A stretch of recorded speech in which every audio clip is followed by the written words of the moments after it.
All right, ladies and gentlemen, the relaunch is successful. And if you are just joining us now, yes, this podcast was supposed to go live about an hour ago, but there were some fireworks in my neighborhood, and my dog does not do well with fireworks.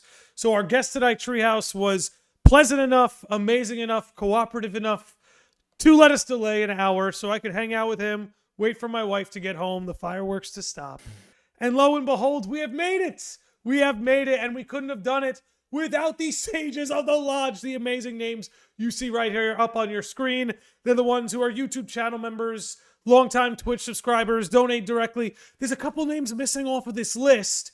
Let me actually grab one of them. We did have a new sage join us, Tony. Tony, thank you for becoming a sage. But anyway, without further ado, quick announcement. I've been saying at the beginning of every podcast, the lodge is moving. So the lodge as we know it is changing. It is morphing. My wife and I are moving into a new home. So this studio, which has been so good to us and where I've met so many of you, will be coming to an end. But it's only the end of one chapter, the beginning of another. So more details on that later. Anyway. It's happening in the next couple weeks, so there'll be like a week or two where I'm a little quiet, but bam, we'll be back in time for some FF7 Rebirth. But anyway, enough of my yapping. Let's get on with the show here. Shout out to the early birds. I see we got Burning Baboon, Seven Hearts, Will's Word, Hyrule Falcone, Kevin Hughes, Lands, Warrior Kid, Connor, and Cinnamon Gamer. A lot of sages among you. Speaking of sages, we're joined by one of them here today. That is none other than Treehouse. Dude, what's going on? And welcome back to the lodge. What's up, dude?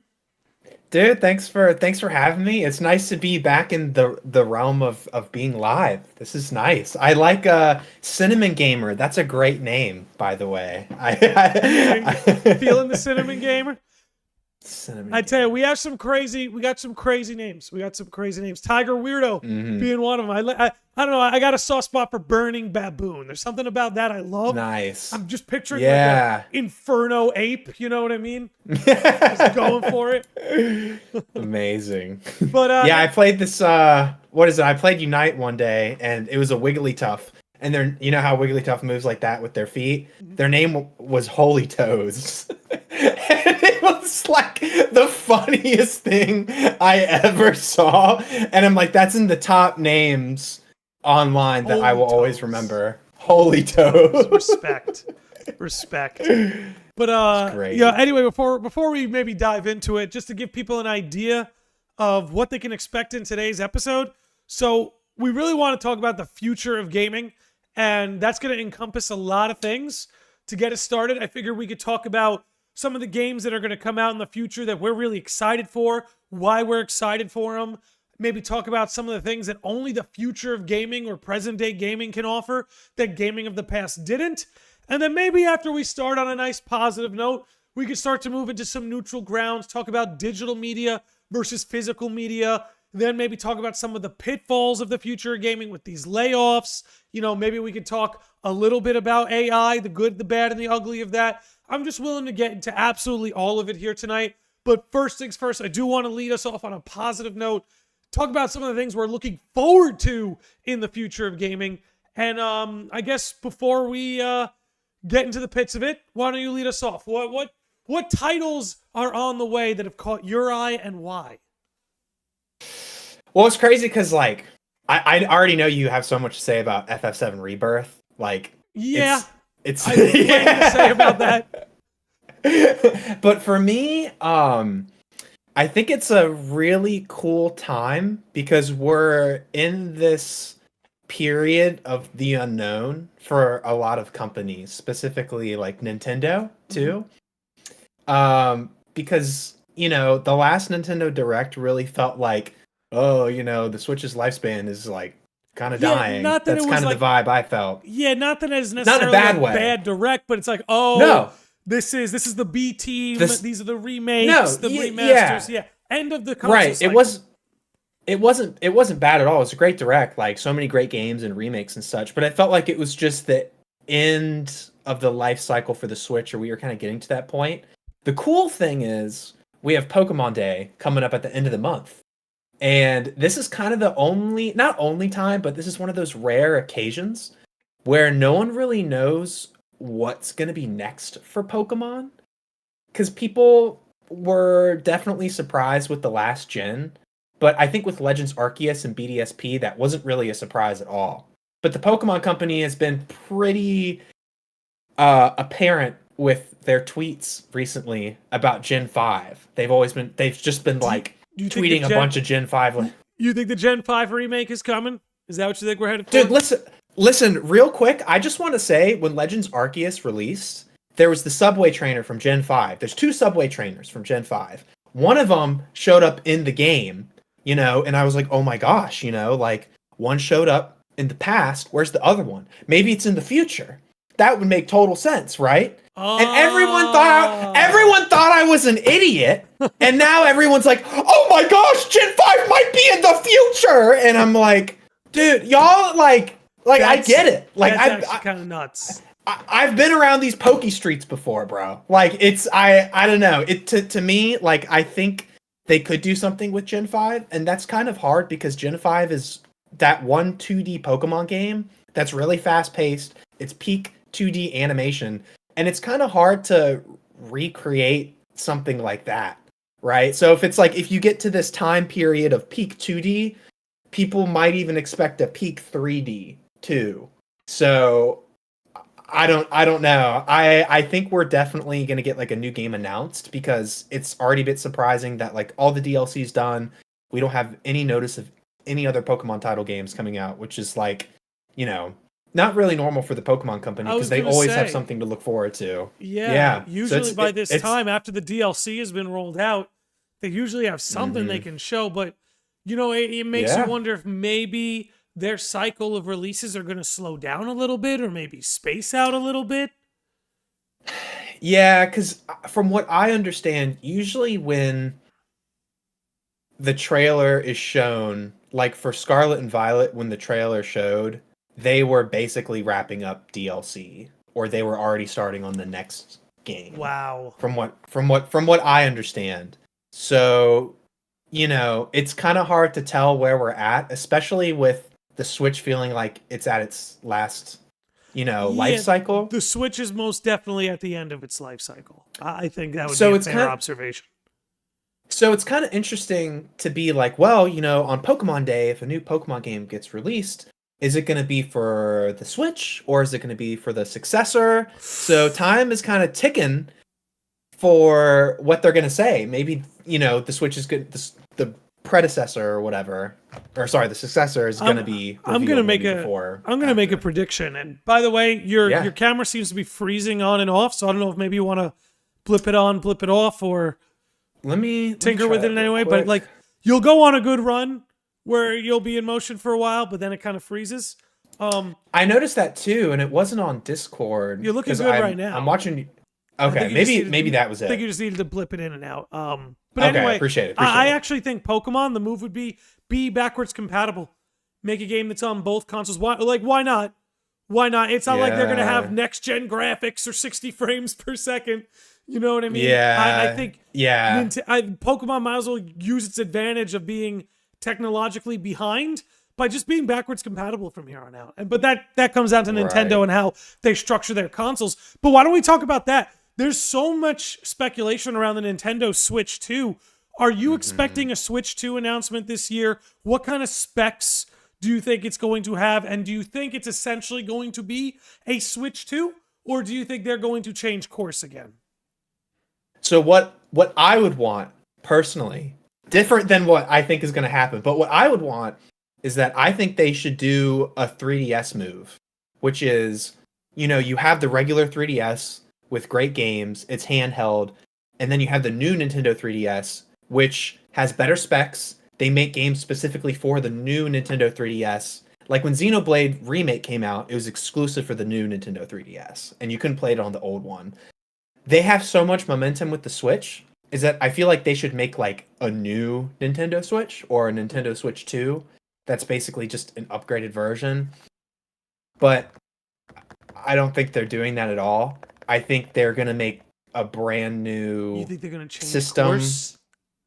I think they're going to go I think they're gonna try and go a little too crazy and be cool and different, and I don't want them to do that because like I just like reports are saying like, oh, it might have two screens, and I'm like, no, don't that's how things break, like just keep it simple.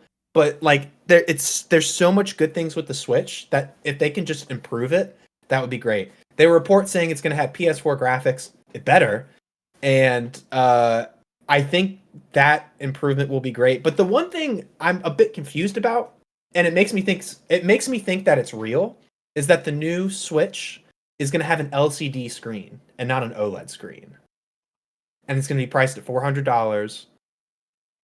So I 100% believe that, even though OLED is like the highest form. That's just the most Nintendo bullshit to do, is to make a new console and then they kind of downgrade a little bit too. It's kind of funny, just on a side note, but I think I read it from Bloomberg, but it was basically like to make a Switch with an OLED screen only costs like $15 more for them them to make. Yeah. I was like, damn, bro. They're just like that actually makes sense. So you have the LCD Switch 2. You wait, maybe a couple years, then you make the OLED, and then you charge it up to almost $500,000, $450, and then you just make more money than what you're doing. So I'm like, that makes so much sense to me. So I'm looking forward to the Switch 2. I think it will. If anything, it's definitely going to be announced this year. I think they're going to pull a DS move where, like, the DS released with that Metroid game. I forget the specific game, but it came like with a demo in it and stuff like that. I do think Metroid would be released on the side with this new Switch. Okay. But that's what I'm personally expecting. I'm expecting that, and I'm expecting, kind of crazy, I think we're getting an Ocarina of Time remake really soon. Like, way sooner than we think. Full blown. Okay. So here's your. Oh wow. Okay. So talking my language. Yeah, it's a lot. That's a lot. Yeah. That's a lot to take in. I honestly, for the most part, agree with your assessment on the Nintendo Switch 2. I think more often, like, I try to look at Nintendo's track record, right? Yeah. There are 2 times they did the whole Super idea. 3 times, actually. We went from the NES, the Nintendo Entertainment System, to the Super Nintendo. Because the Nintendo Home Entertainment System was so revolutionary, they're like, just do it again, but Super. So that's how we got our Super Nintendo. Then you had 64 and GameCube, which were their own own cycle, their own gen. And then you had the DS that you brought up. And they're like, okay, pump out the 3DS, which didn't sell as much as the DS, but still was a successful handheld console. But then you had them do it with the Wii U, and it almost bulldozed the whole company.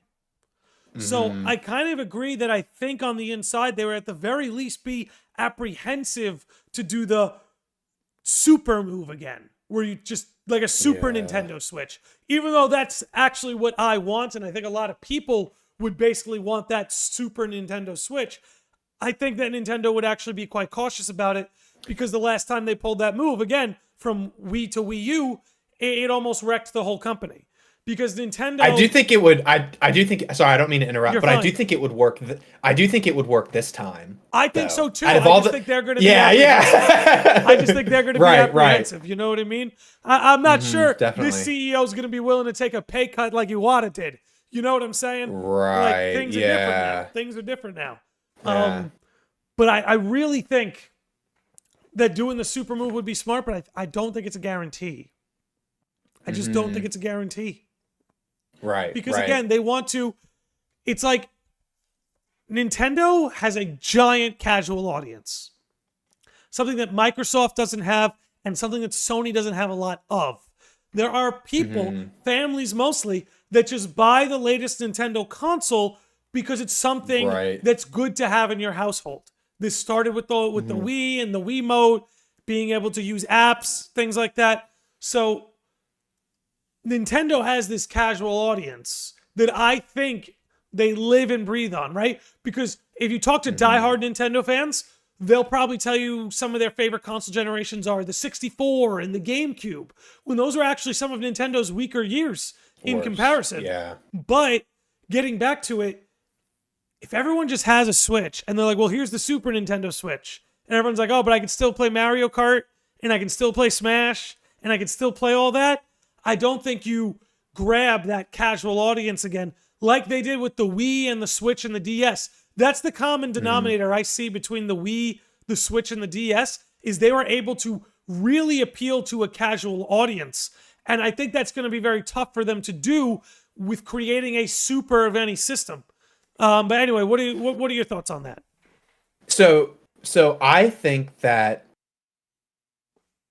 with the whole casual audience thing, that's super true. I think this time they're going to have way more casual players this coming generation, because I think that Mario movie reached out to so many people and so many younger kids that I think people are going to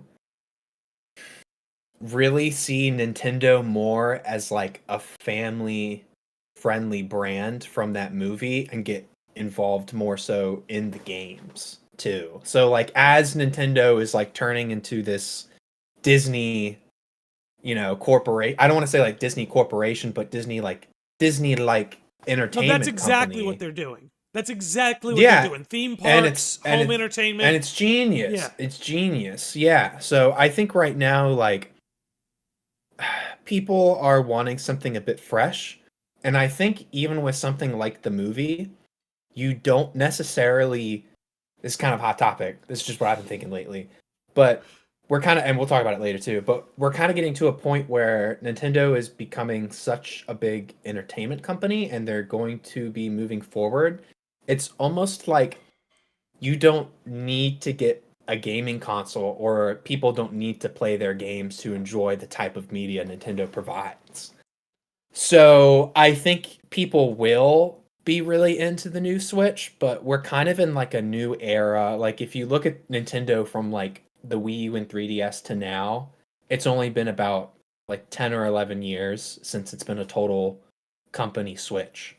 And I didn't mean that. Pun intended. Switch. Yo, by the way, Yeah, we just got rated over on Twitch with a party of 35 by none other than the legend, Princess Kyora. Thank you so much. Shoot. What's up, Kai? Coming at us. They were playing Kingdom Hearts Final Mix based.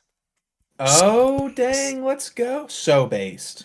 Anyway, everyone who's here from the Kyora raid, my name's Landy Lodge. I do a lot of podcasts about RPGs, Kingdom Hearts, Final Fantasy. Definitely going to be talking about Persona that just came out. I also do some live streaming, and I make a lot of theory videos over on YouTube.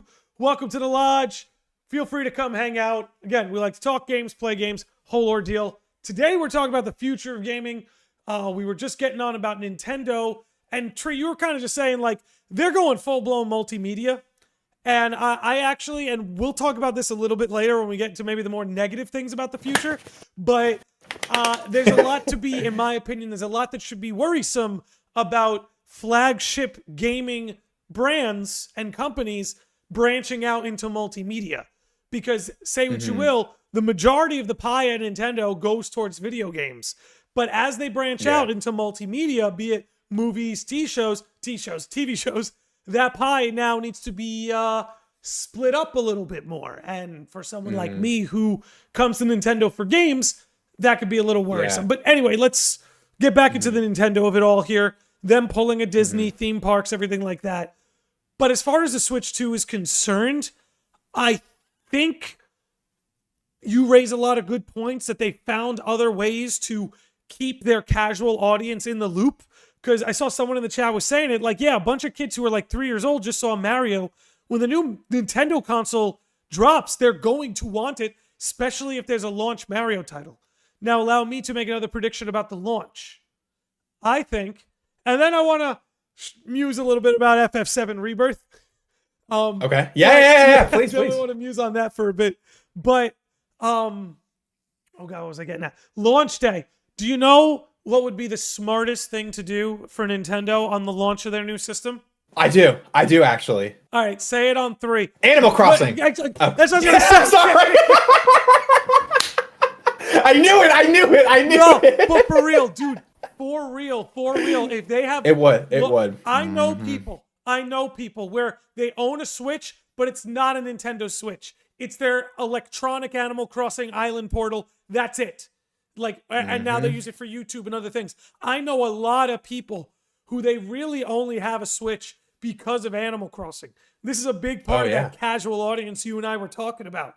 So just between things like the Mario movie, maybe having a Mario launch title, and if you can launch with a new Animal Crossing, dude, that's gonna huge. I'll say it right now, it'll be the fastest selling video game console of all time. Yeah. And you have it'll 4K even Breath of the Wild, 4K Tears of the Kingdom. You launch with these things. You launch with a new Mario game, 4K Tears of the Kingdom, and a Animal Crossing. Forget it. And then a couple years later, when people are still playing Animal Crossing, the Nintendo will release a Animal Crossing show on their streaming service with the whole Nintendo universe. You think that? Because that's already happening. That's how you see this going down? Illumination and Nintendo are like, they're plotting right now. They're plotting? They are. There's an opening. Yeah. There's an opening in the market, Disney is not carrying the weight that it used to. And that's not to say, look, I plead ignorance. I can't remember the last time I saw a Disney movie, be it Marvel, Pixar, whatever it is. But at the end of the day, people aren't showing up for Disney the way they used to. And I think it's because a lot of our cultures become so decentralized where there is no monoculture anymore. It used to be everyone went to go see Star Wars and, everybody watched the Avengers movies. We don't have a lot of that right now. And Disney kind of relies on that. And Nintendo is trying to usurp that. So what I was trying to say is I think Nintendo has noticed that there's a lack of a monoculture where it used to be just you and your friends go to the next Marvel movie and you take your kids to the new Pixar movie. There's now just an opening in both of those columns, and I think Nintendo is just gutting for it. Right. I think this might be the first time ever where Disney is really banking on Kingdom Hearts too. I still think they don't care. No, I still think they don't see the value in it. Really? I still think I could be wrong. I would love for the mouse to prove me wrong. But I still think they feel like it's a property they don't want to highlight very much because they don't have a lot of control of it. At the end of the day, they have surrendered a lot of control to Square Enix, particularly Tetsuya Nomura. They have their control about their princesses and how their worlds are perceived. But I think they closed down Disney Interactive Studios. They're licensing these things out to whoever's willing to put something together. I just think Disney doesn't really care yet. I think they eventually will because, and this is something we should talk about too. This is a great segue actually. You have to consider that video games, you want to talk about the future of gaming? Video games are now the biggest entertainment industry in the world. And it's been that way for a while. Hollywood. Yeah. But it is now, I believe it's 3 or 4 times bigger than cinema. That is unheard of. 20 years ago, if you said that to someone, they would have laughed in your face. They would have laughed in your face.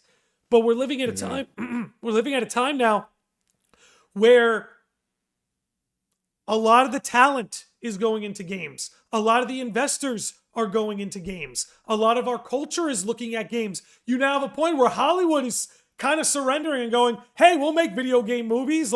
Everybody's showing up. And I think that's equally as exciting as it is terrifying. Do you have any thoughts on that before I loop us into Rebirth? I do. I kind of feel like it can be a good thing in some cases. It can be. It can be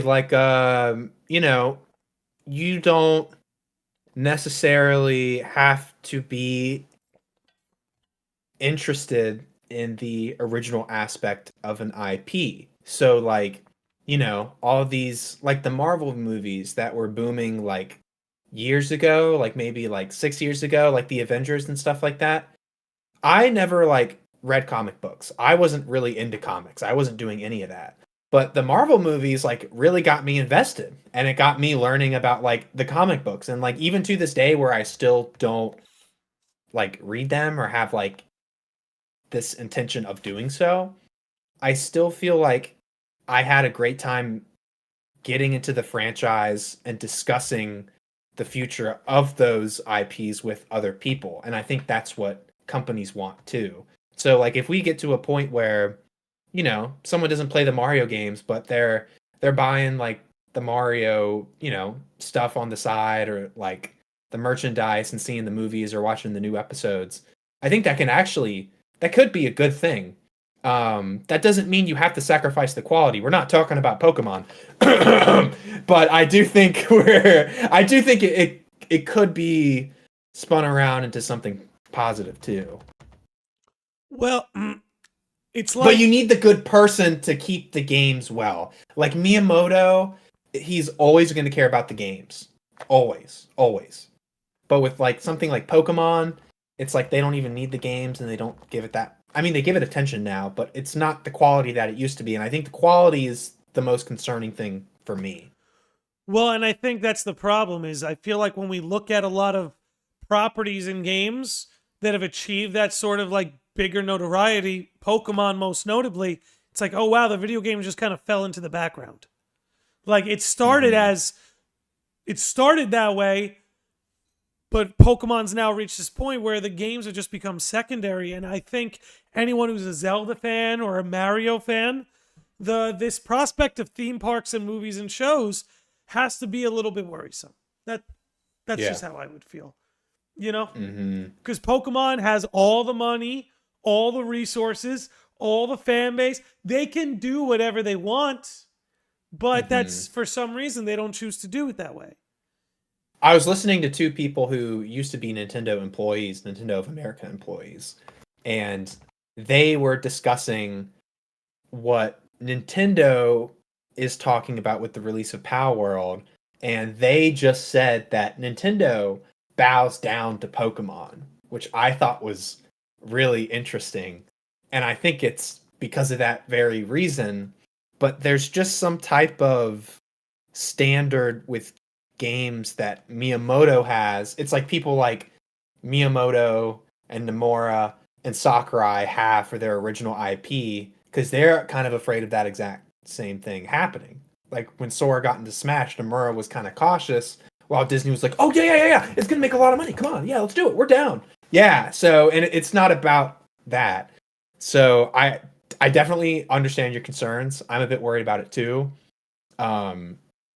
But I think Nintendo is at a point where they have so much momentum that it's dangerous, and they don't even know exactly what's going to happen. So it's also kind of awkward because, like, you know, with Pokemon Day coming up, like we talked about a little bit, you know, Palworld released like 3 weeks ago.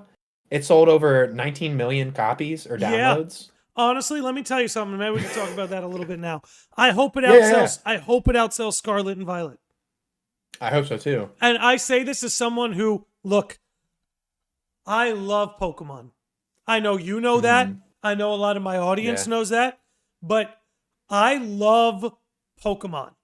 But there's nothing I want more than for someone to beat them. Because I think if an IP comes along, because they're a simple company. And they're like Disney in this way too, where it's like, all right, if Palworld outsells Pokemon by even 2 million copies, there will be an entire meeting of them going, that's 2 million customers we got to tap into. Like, right, how do we do it? And they'll look at their competitor. What did the competitor do that we didn't? So I'm from this world where it's like, I don't see it as Palworld versus Pokemon. Both Palworld and Pokemon get to exist and have fun and do their thing, so long as they sell copies. So I want Palworld to shake Game Freak and show them, like, look, and I hope they collect enough market data to show that, like, I'm willing to bet at least 30% of those 19 million buyers didn't buy the last Pokemon game.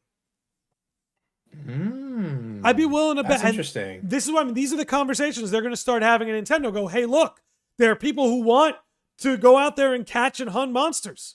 And look how many of them signed up for this. What can we do to tap? Because at the end of the day, they want to maximize sales. That's all they want to do. Yeah. The devs want to do more than that. Right. This is not a shot at the devs, producers, directors. I'm talking about the board of directors at Nintendo. They want to make money. That's their job. So if Palworld succeeds to a level that shows them, hey, look, there's untapped customers here, the Pokemon games will only get better. Yeah, the CEO tweeted a picture of some potential Palworld merch that could come out soon. So if they're making merch and it blows up more, it's going to be pretty crazy. Because if you go to Pokemon's Instagram or you go to their Twitter or any social media site and you look in the comments, well, if you look in the comments, roasting. It's people saying Palworld, blah, blah, blah, blah, blah, blah, blah, blah. And Pokemon Day's coming up, and I know that live stream, that chat's going to go crazy. I think they're going to disable the chat, to be honest. No way. I think, really I think they... Dude.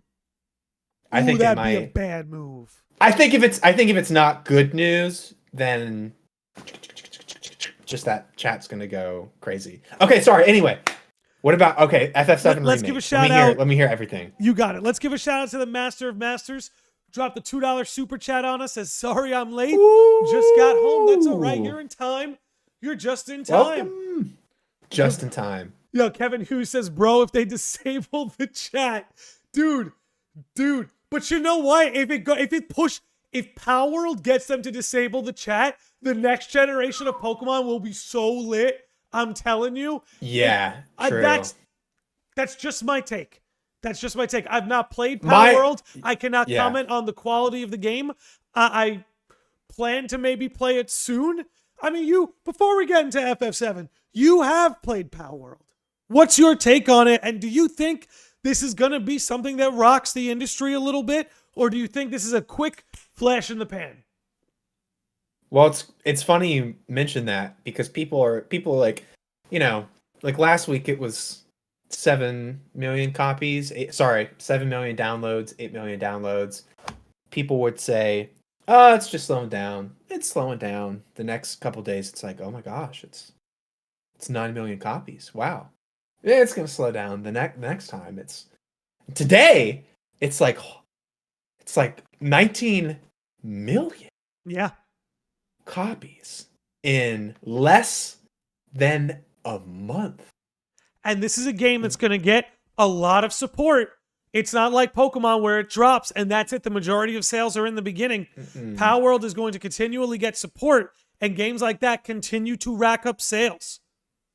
I felt kind of robbed playing Palworld after paying $60 for Scarlet and Violet. I didn't buy Scarlet and Violet. I didn't buy it. Good! Save your money and buy Palworld! No, save your $60. You can do a lot with that now. It's like...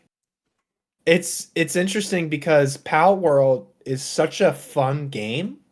So I'm playing with my cousin and Bacon Man, who's been a mod for my channel. I've known him for like about 3 or 4 years.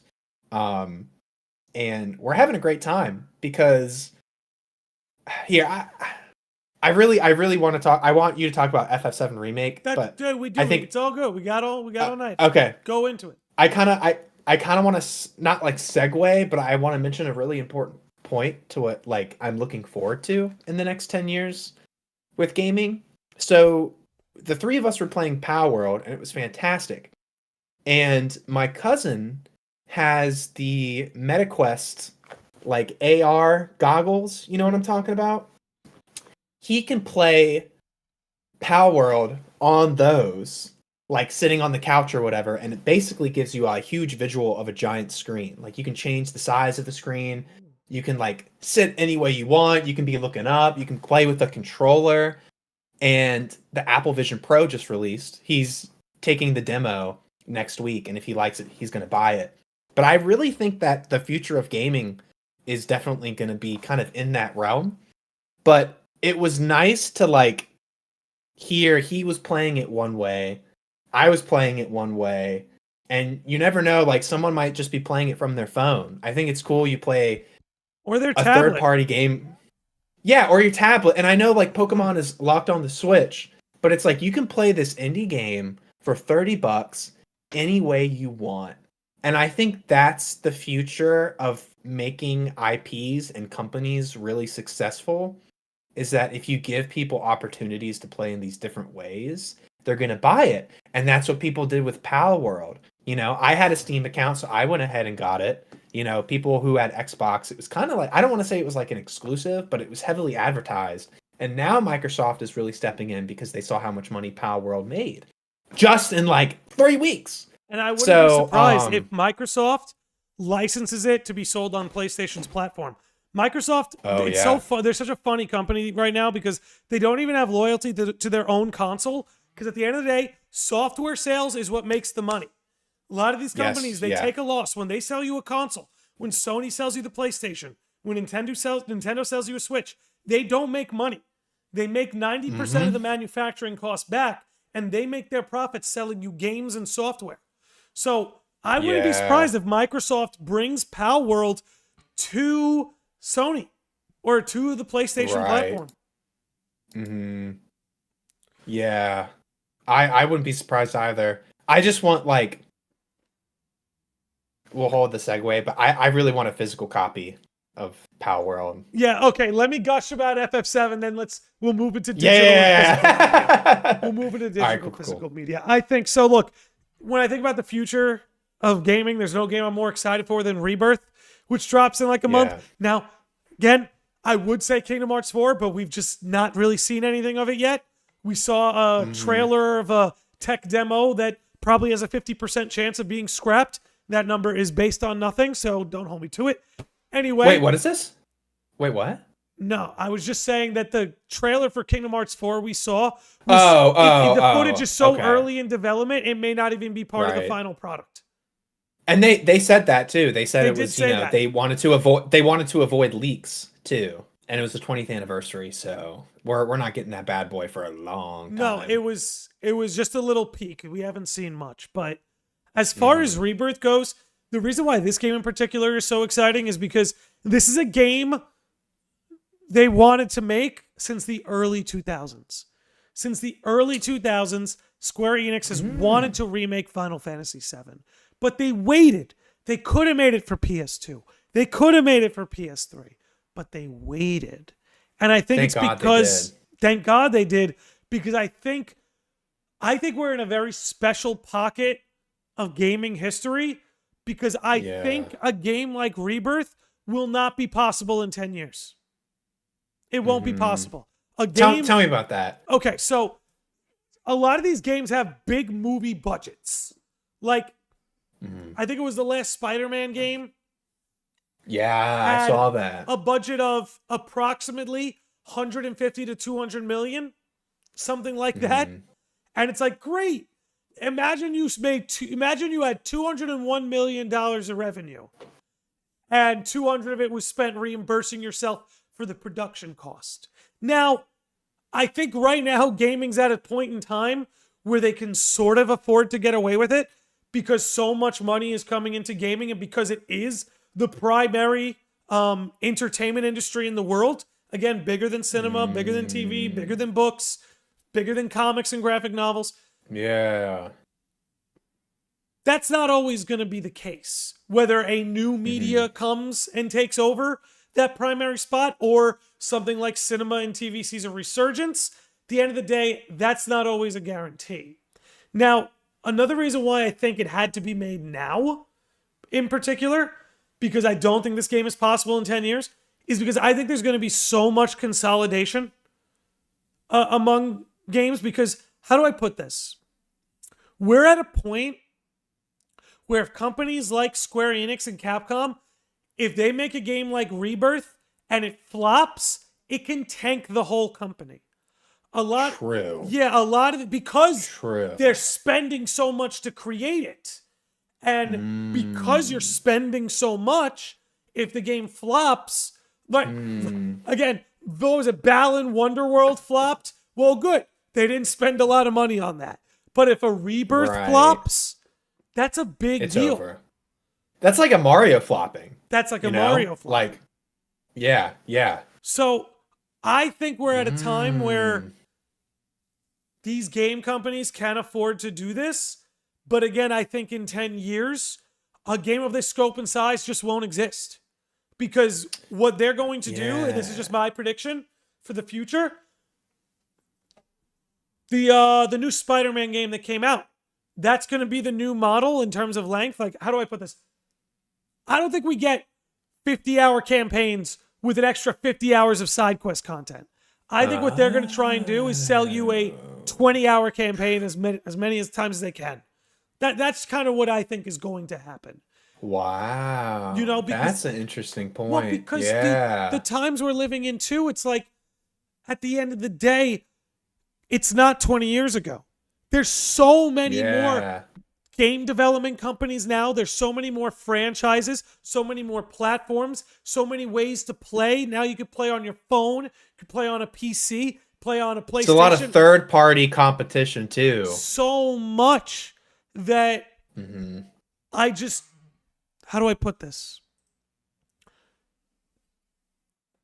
I don't see there being that many.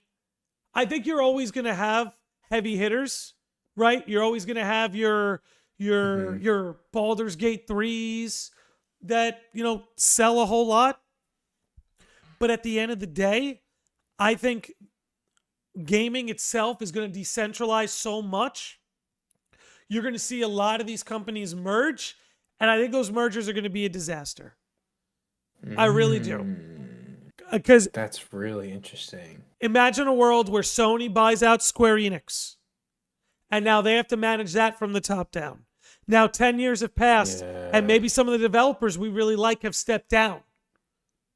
Because let me ask you something. Like when Nomura, Nojima, and Kitase are no longer at Square Enix, given because they got old, like maybe they're too old and retired, do you think the company they merge with, like Sony, is going to give Final Fantasy the same love and care that it gets now? Do you think they'll remake an old school Final Fantasy into a trilogy that's going to total like 200 hours plus of content? No. No, they're going to resell it to you as like a 30-hour campaign that they spend a fraction of the money on, because again, when all these companies eventually consolidate and merge with bigger companies like Sony, that's just what happens. Look what's going on with Microsoft. They have bought up like every Western studio left and right, and now all these games are trapped in development hell because it's such a big umbrella. It becomes almost impossible to manage. There is something that's interesting with Nintendo. You're frozen, by the way. Oh no, you're good. You're good. Oh, am I good? I don't know why it keeps doing that. So it's fine on Discord. Let me try it one more time. You're good, man. But the thing with the thing that you hear Nintendo talk about quite frequently is that they're always discussing in interviews about certain games, like for Zelda, for instance, they're talking about how they can train the young developers too, which is like such a big moral mission they have and they're vocal about. Like with Mario Wonder, a lot of young people made that and they had a lot of time to develop it. It's probably the best 2D Mario game in existence, you know? So I don't really hear a lot of, like, I'm sure they are training the younger generation, but Nintendo seems to be more vocal about training groups about what makes a game special, and where I'm not trying to start anything, where I feel like I don't really hear that from Square Enix that much. Like you have so many god tier developers and creators, but they're all 50 plus. I don't think they even have time to train people. Whereas Nintendo is never going to leave Nintendo, as if Square could go to Sony. And that's where it gets a bit tricky, because Nintendo kind of has that loyalty within its own company. And I'm not saying Square isn't that way, but I think Nintendo is just the prime example of that. I was going to say, Zelda and Mario will always be Nintendo's baby. When Square Enix is bought out by Sony or a bigger company, those IPs suddenly aren't as precious You know what I'm saying? Mm-hmm. And I think, Right, like right. Josh Z in the chat is saying, I think gaming is going to have a crash just like it did in the 70s and 80s. I think the next crash is coming because I think essentially there's going to be so much competition that a lot of these companies are going to overspend on development, crashing a bunch of them and causing mergers. Now, again, I think Square Enix has a long road ahead of them before they get there. Just as I'm saying, I think they'll be all right for a long time. But I think once you see, and this isn't just a Square Enix thing, but I think once you see a lot of these developers who are these visionaries, for Nintendo it would be Miyamoto.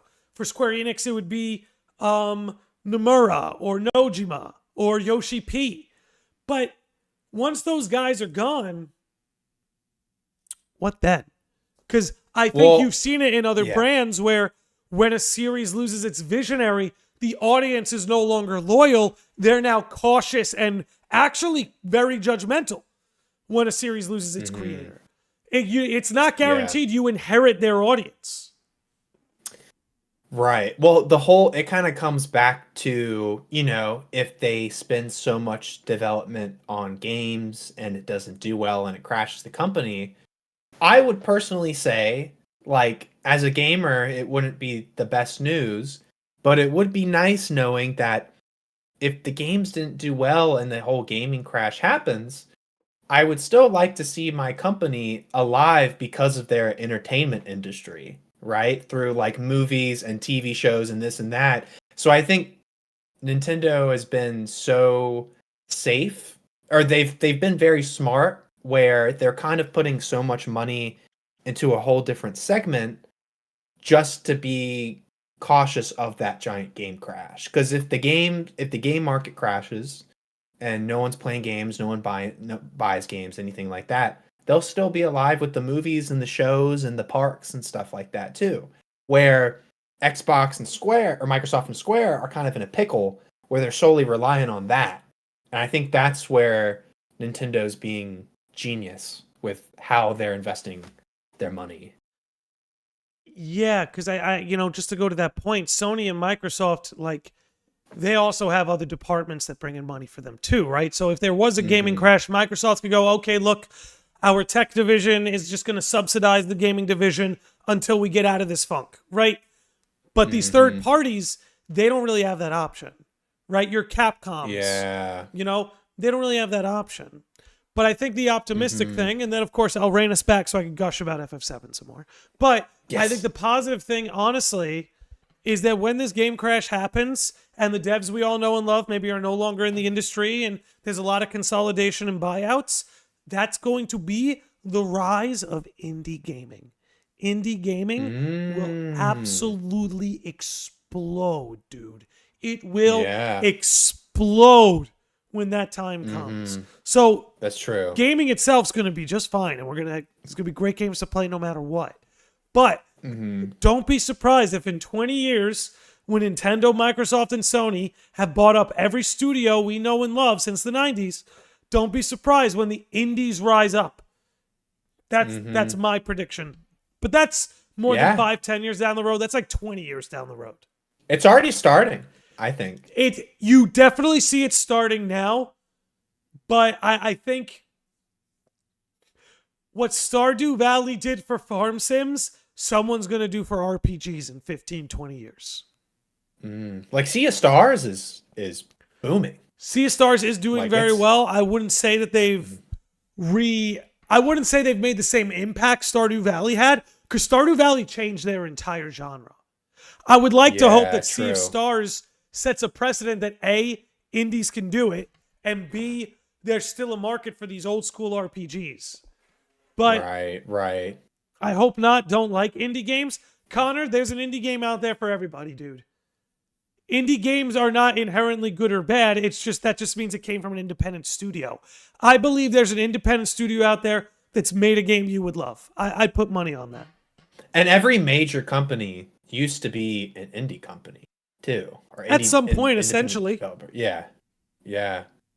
So okay, so did you get the Sephiroth statue? No. So I thought about it. Okay, I really thought about it. But the problem wasn't just that thing is huge in terms of height, but like he's It's got long with the sword. The wing. No, like the wing goes all the way out. I'm like, I don't Oh. just need like a tall place to store this. I need like a whole like room. for Yeah. that thing. So I actually passed on it. If it was a little smaller, maybe I would have done it. Did you see the picture? It was the statue in like a kitchen on the kitchen table. Somebody put on or like the the countertop. Took up the whole counter. yeah, bro. It's like that whole room is like, you know, like 2/3 of my apartment. That thing is huge. No, but honestly, for real though, the thing that makes Rebirth so exciting is, again, going back to what I was getting at earlier. They've wanted to make this game since 20 years ago. From 20 years ago. But I remember the PS3 tech demo. Yes. Too. The tech demo with Cloud. Yeah. They were just feeling it out. How would this work? But they were like, we're not there yet. There's something about what gaming is capable of right now where they were like, let's do it. And I think the fact that, I just thought about this because I just bought like a solid state drive extra storage for my PS5. Oh, yeah. And I'm just like, dude, I've got a game console that has 2 solid state drives in it. Like, this is a monster of a machine now. And when I look at Rebirth, the scale and scope, because I love that there's a world map. Now, in FF16, no world map. 15, no world map. 14, essentially no world map. 13, no world map. 12, I believe technically speaking maybe. But 7 Rebirth is really like a return. Like, the tech has come so far that the old can be new again. Right? When the first Final Fantasy came out and you had this big world map, it was like, whoa, mind-blowing. It's so ahead of its time. Ahead of its time. But like as of like 10, 20 years ago, it didn't pay off to make a big world map because it would take so much tech. It would take so much space. It would make it hard for that game to run. But now we're at a certain time where you can afford to make, if you've seen the demos of FF7 Rebirth, the size of this map is ridiculous. Did you see the Game Informer interview? Yes. With the devs for Rebirth? And I think if I recall, I remember someone saying they thought about making it 3 discs. Yeah, for nostalgia purposes. Yeah, that's crazy. Wow. Because that's the thing too. It's 160 gigs. It's 150, I think. So do you think that like the third part of the remake is going to be on the PS5 Pro, or do you think it's just like what do you think about that? I think it's PS5. I don't think it'll be like PS5 Pro exclusive. Because I think the third part, I mean, they're just reusing the assets from this game. Like 90% of part 3 is going to be built here in Rebirth. So I think it's just PS5. I think it comes out within under 3 years. I really think so. How are you, because I'm just curious, how are you handling, like, are you going to play the game by yourself to avoid spoilers? Or are you going to videotape yourself playing it? I'm going to stream it. Or are you just going to like... I'm going to stream it. Cool. Nice. Dope. I'm going to do followers only, stuff like that, just to avoid spoilers. Good. You know? Awesome, man. Also, before we get into the physical versus digital, I'm going to use the little video game room real quick. So I will be right back. You go for it. I'll hang with the chat. Master of Masters hit us with another $2 super chat. Says, gotta go. Gonna use a demon tie to cut my hair. Hey, you'll be looking fresh, my dude. Thank you for the super chat. The second super chat. Part 3 will probably come out for the 30th anniversary in 2027. Absolutely. Right on the money. Right on the money. Josh Z says, I'm going dark until I beat it. I respect that move.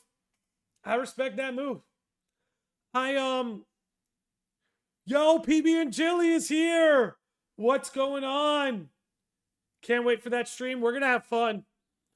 Oh, we're going to have fun. No, but really, like, it's exciting that we're at this point. Kind of what I've been getting at talking to Tree lately, the last, 20 minutes, is that we're at a place now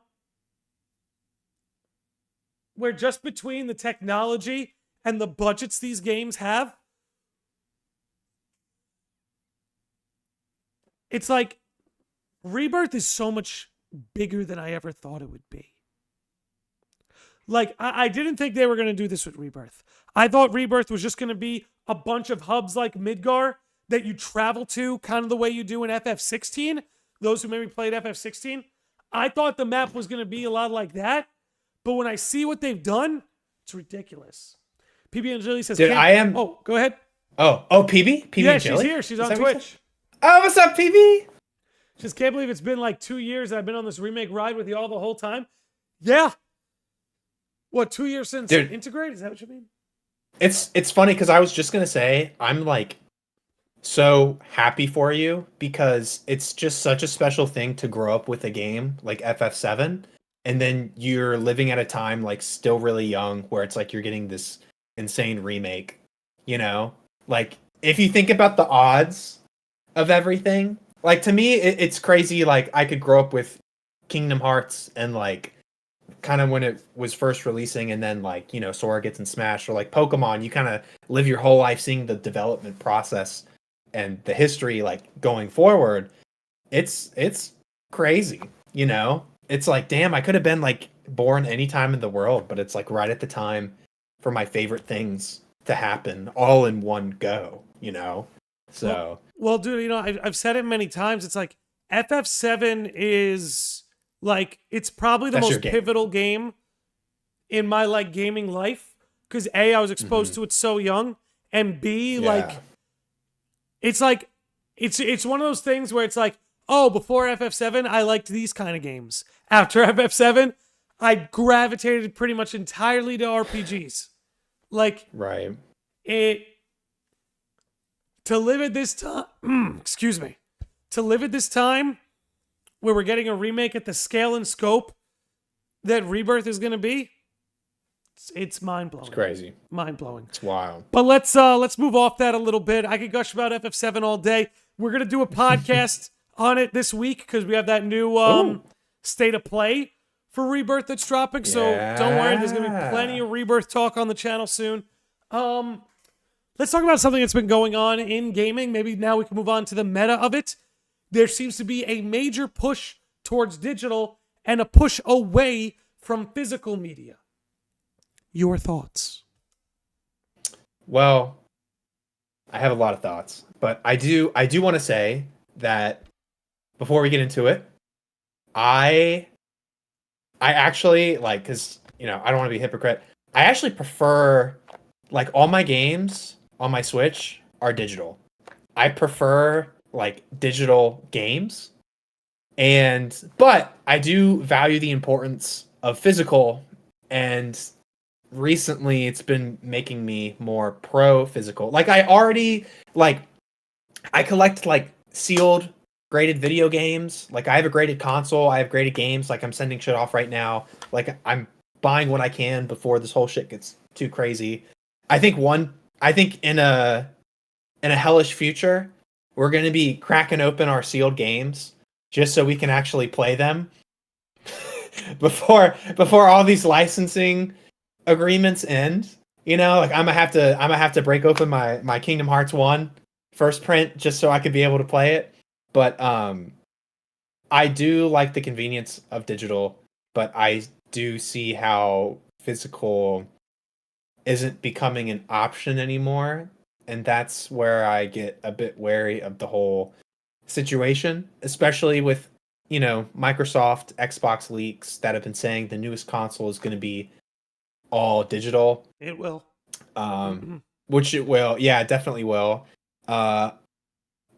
It's kind of scary because once you go digital and you take people's choice away, I think that's where it gets a bit iffy because it involves like so many different things. Because like at the end of the day, if you take away the physical part of buying something, that means people just can't buy it. They just can't go to the store and get it. You don't own it. You don't own it.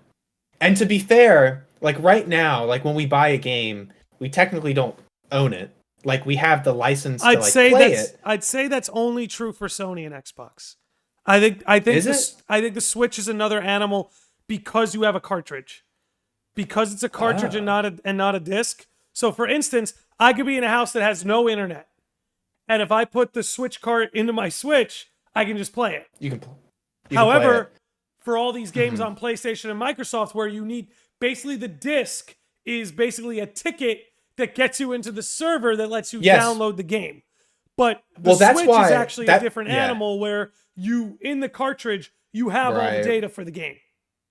Well, that's why I like collecting sealed PS2 games. Like right now, I'm trying to get like every single Kingdom Hearts PS2 game. In the PS2 era, that was you just put it in, you play. It was on the disc. Yeah.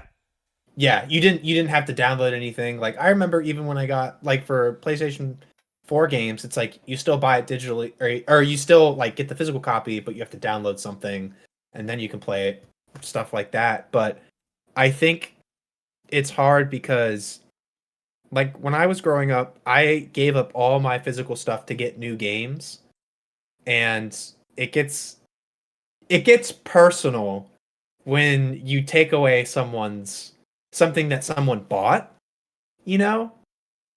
And I think right now what we're seeing, even with streaming services, is that they just kind of don't want you to own anything because you can't make money off of it, or you can't distribute it, or you can't break it apart. Or they can keep charging you to get in. And they can keep charging you to get in, but they can charge you any amount they want to as well. So yeah, I think it's getting. I think eventually what's going to happen is that people are gonna buy a lot of sealed games, and I think because we're already running out of sealed games on the market, and I think what's going to happen is that CIB, which is complete in box, is going to be the next best thing, and then once you kind of get to that point, you know, what else are people going to buy? Because you have a whole not I don't want to say collectors, but like with gamers, like look at your shelf behind you and stuff, right? Like all video games, right? If you go to the store and you can't buy a game, I think what's going to happen is that you're going to have a good margin of people kind of go back and be like, well, what can I buy? Let me buy the PS4 games, the Switch games. They're all out. Let me buy the GameCube. I think 100%. People are going to go. I think people are going to take a step back and collect stuff that's just available. And I think when you end that point, that's where it becomes a bit scary. It's like, well, who else is still distributing physical copies? I think Xbox is going to get rid of all physical first. It's kind of already happening with Sony, and I think Nintendo is going to be dead last. I think Nintendo will be dead last, but actually Nintendo might be smart enough to keep that going, because I think here's where I'm with you. Here's how I see it playing out. I see maybe not this gen, but next gen. We're talking PlayStation 6, Nintendo Switch 3, whatever. That gen, if you want a physical copy, you have to buy the collector's edition. That's going to be the new thing. Because like you said, the GameStops are going to be closed. Best Buy's not going to carry that shit anymore. It's going to be like Amazon special pre-order or like collector's edition straight from the distributor. That's what physical games will turn into. They'll be your collector's edition, special steel book. Like, that's where we're headed. That's soon. That's next gen. I think it's the following gen after that. Oh, it's done. Where you see it kick back. Because suddenly think about it like this. If you bought a game digitally on the PS3 or PS4, good luck not only accessing it on your PlayStation 7, but having room for it on your hard drive. Like, I'm at a point now where before I bought all that storage for my PS5, to play certain PS4 games, I had to go get my PS4 out of the closet, hook it back up, and play that way. You know? Yeah. So I think if you have a world where everyone is buying digital, then they're just going to keep charging you every console generation to get back in the door, to get back into the game, unless you want to go through the trouble of digging up your old PS4, hooking it up, putting the disc in. They're banking on you not wanting to do that, so that over time, the games that you bought digitally anyway on like PS3, PS4, you buy them again on PS6. You buy them again on PS7. Oh, what's $20 to play God of War Ragnarok? I loved that game when I was younger. You pay $20 to get back in the door. I think that's what they want to do, because to me, dude, like I still have plenty of like PS2 and GameCube games. Like I was using my PS2 up until not that long ago. And you know, these days I just emulate when I want to, but I can legally do it because that's sitting there on my shelf. But that's the other thing too. Tree, that's the other thing too, is that by owning a physical copy, you now have the legal loophole to emulate that game. So that if I want to emulate, as much as Nintendo hates it, I have the legal right to emulate any of those GameCube games on my PC. But if I don't have that hard copy proof, I no longer can do that. Yeah. Legally. Well, it's interesting because everyone who's listening has had an experience of going to get a game. You get the physical copy, you open it up. Heck, even manuals are dead now. They don't even have manuals. What a shame. But all that, what a shame. And it's not all nostalgia, but it's definitely an experience of like picking up a game, you see it, you put it in and you play. It's like that emotion that we've had with all of our favorite franchises. That next generation is never going to have that experience if everything goes physical, which I don't want to say could like end gaming, but I know that so many people who are really into it and dedicated to it have been with it forever. And I feel like if you take away an opportunity for someone to get into that, which is the most important thing, just going to get it, it's kind of going to destroy everything. And to your point of emulation, I think in the next 10 years, emulation is going to go crazy. I think it's going to be through the roof. As a response to all of this. I think people are going to normalize like emulating new released games because they can't buy it.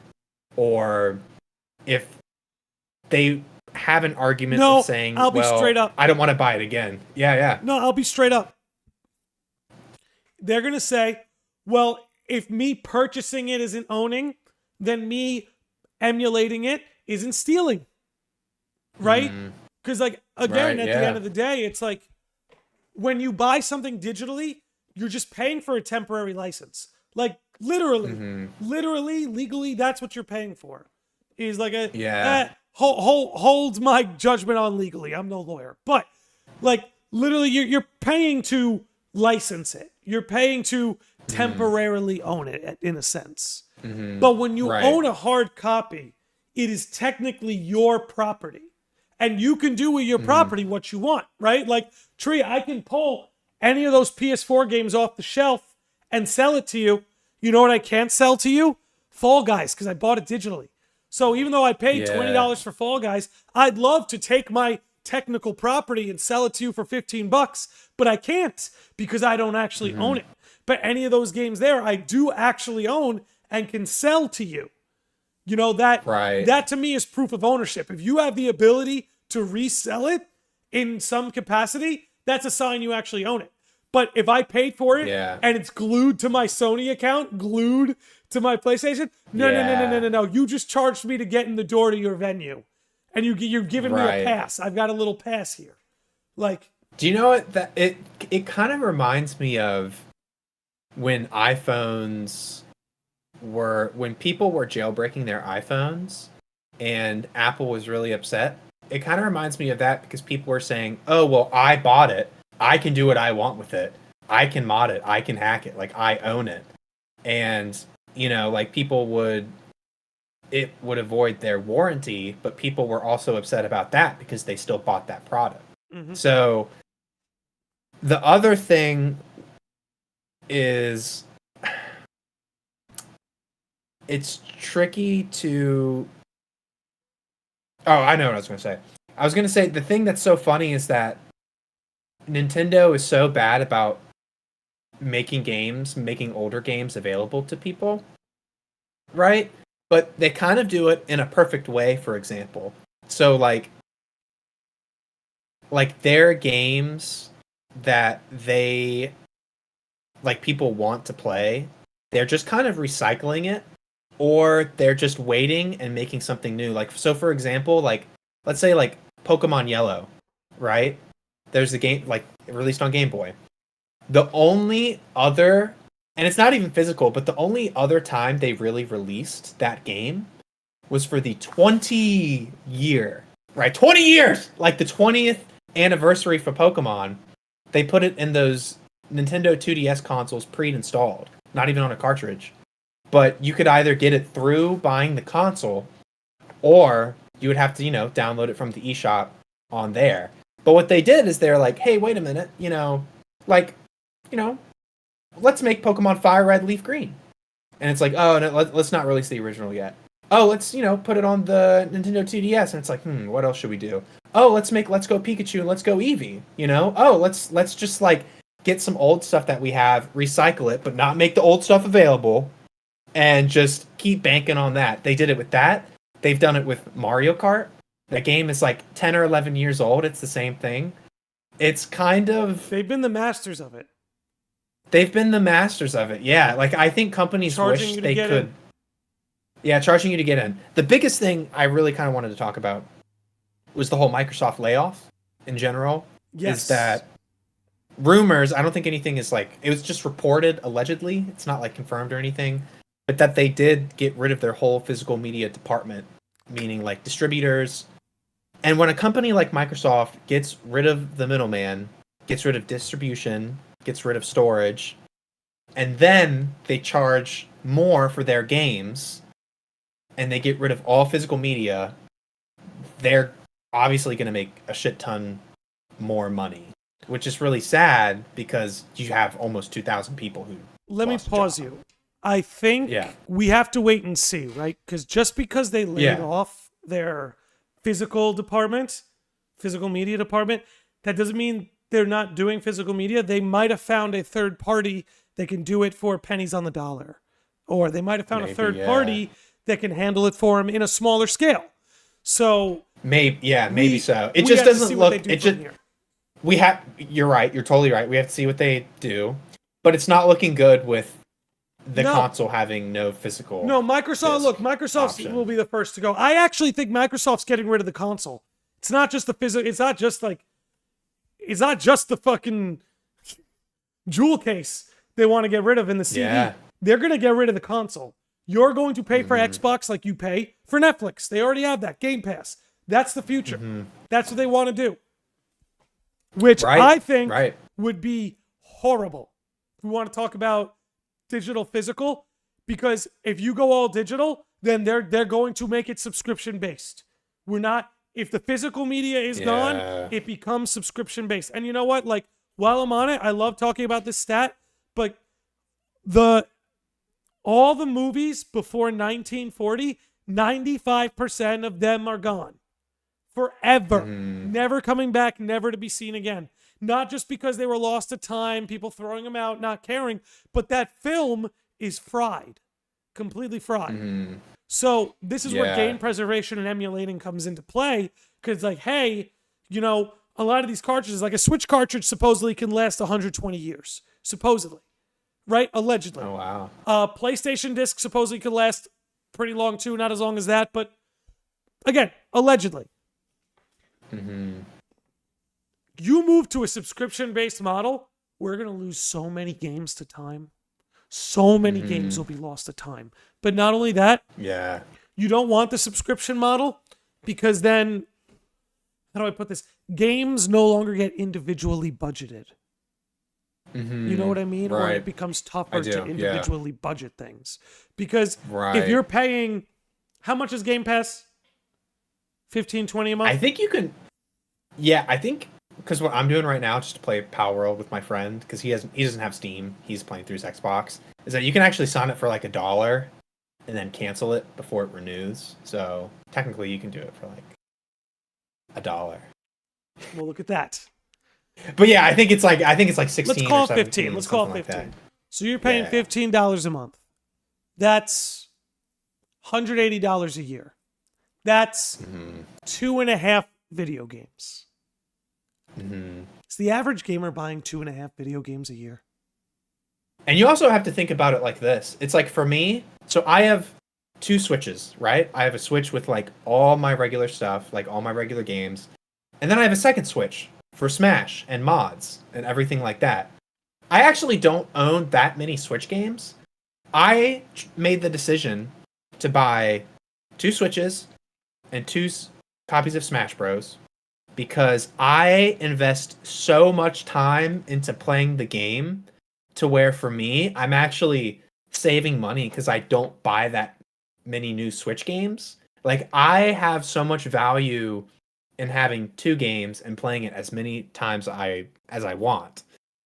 But you can make the argument to where it's like you're making these payments a month and you don't need to do that. Like, you're playing the same game over and over and over, and it just doesn't make sense for the consumer. So I think I wouldn't say that gaming would die, but you're gonna see the market fluctuate between different IPs. And I think we're just gonna get to a point where you have some franchises that survive and all these ones that have been around for a while that just don't. So I think it's gonna really make it harder for those indie developers too to kind of get out there and do their thing. But I just don't know. You just have to wait and see. Just have to wait and see. But I think part of it too is that these games, they lose their budgets. You complete, like, once you go subscription model, let's fast forward 20, 30 years in the future. Okay. Doesn't have to be that long. But just like Game Pass is $15 a month. Say you're paying upwards $15, $20 a month, whatever it is. Comes out to about 3 games a year. So you're going to give people access to an infinite library, but you're going to charge them the equivalent of 3 games a year. Yeah. Now companies no longer could go, hey, look, Final Fantasy sold X amount of dollars and Dragon Quest sold Y amount of dollars. Well, because Final Fantasy sold more, let's make more Final Fantasy games. You no longer can even budget that anymore because now everybody's into your subscription-based model and games no longer have individual sales. You know what I mean? Yeah. Games are now solely judged by who's online for how long, how many at once. But all these games are different, right? You have like fighting games and MMOs. Those are games where people are perpetually online them for years. But RPGs, people technically are done with them after they beat the campaign. You know, say for MMO RPGs. But like, for instance, Final Fantasy 16, most people are going to put that game down and walk away after a few months. So based on a subscription type model, when games that are campaign focused only have a player base for like 2 or 3 months, on a subscription based model, you go, well, that game failed. But all the sports games and fighting games and Call of Duties and all those online games that have a perpetual fan base or perpetual player base in the subscription models, they now get all the funding. Because those are the games where people are constant. That's where all the data goes. That's where all the analytics goes. So in this purely digital world, if everything's a subscription model, RPGs, I'm telling you right now, will be the first ones to suffer.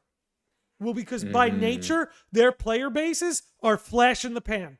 The game comes out, they have a huge player base for a few months, and then the game kind of fades into the background. DLC comes out, you get a hype push, fades into the background.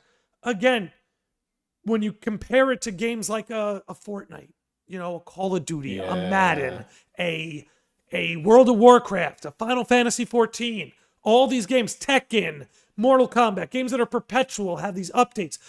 They will own gaming. That's what gaming will become. And everything will be live service. It's, I don't know. When I look at the future of gaming, we talked about a lot of positives tonight. This entire move towards digital and a subscription-based model, to me, maybe just from an RPG fan's point of view, looks completely dystopian. I take a lot of solace in the fact that I do think it will swing the other way after a generation or two. But I do think that reasons like this are why physical media is so important. You know, because you don't want you want games to be judged by sales. You don't want them to be judged by player base. Right.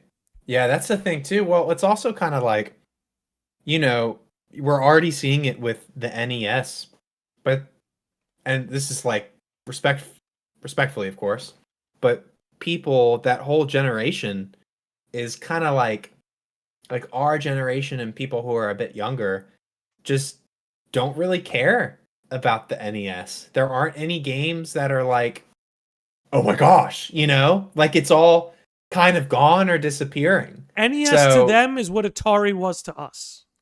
Yeah. So it's like that kind of dies. And like I was saying earlier, it's just going to depend on how many franchises just still stick out for the future. Which is why I have been collecting Pokemon and Kingdom Hearts, because it's like, that's Nintendo, Pokemon, Disney, Square.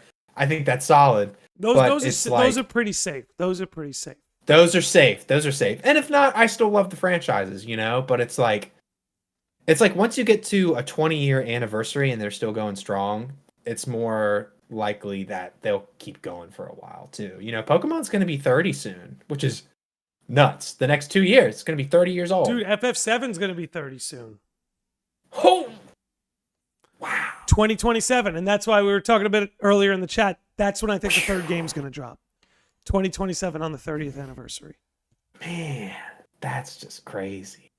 Well, it's kind of like, when people are, I don't want to say, I think we're already seeing it a little bit, but like I sent you a video, I forget the name of the game, but there was some type of game on Xbox Game Pass where its license didn't renew, and they took the game down. And all the physical copies that were only like 15 or 20 bucks. All right, we're going skyrocketed there. To like 100. We're going Yeah, there. they just skyrocketed to 100 bucks. And people were just hoarding. And it's like, these companies, they're not making any money off of it. Which is like, they're just not providing it. And that's what scares me. Every game you own on Steam will cease to be yours if Steam goes out of business. Mm-hmm. You don't own it. And guess what? I love Palworld.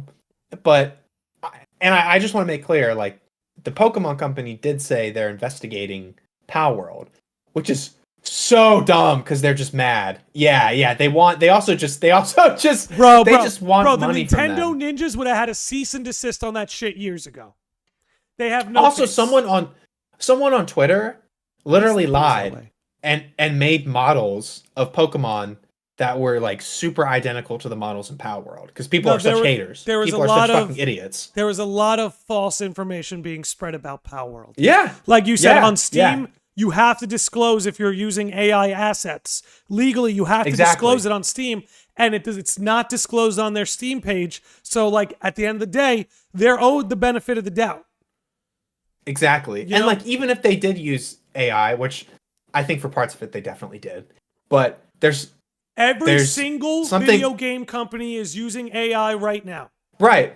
But they can just update it on Steam. It's not a big deal. Like all they have to do is update it. It doesn't mean they're stealing from Pokemon.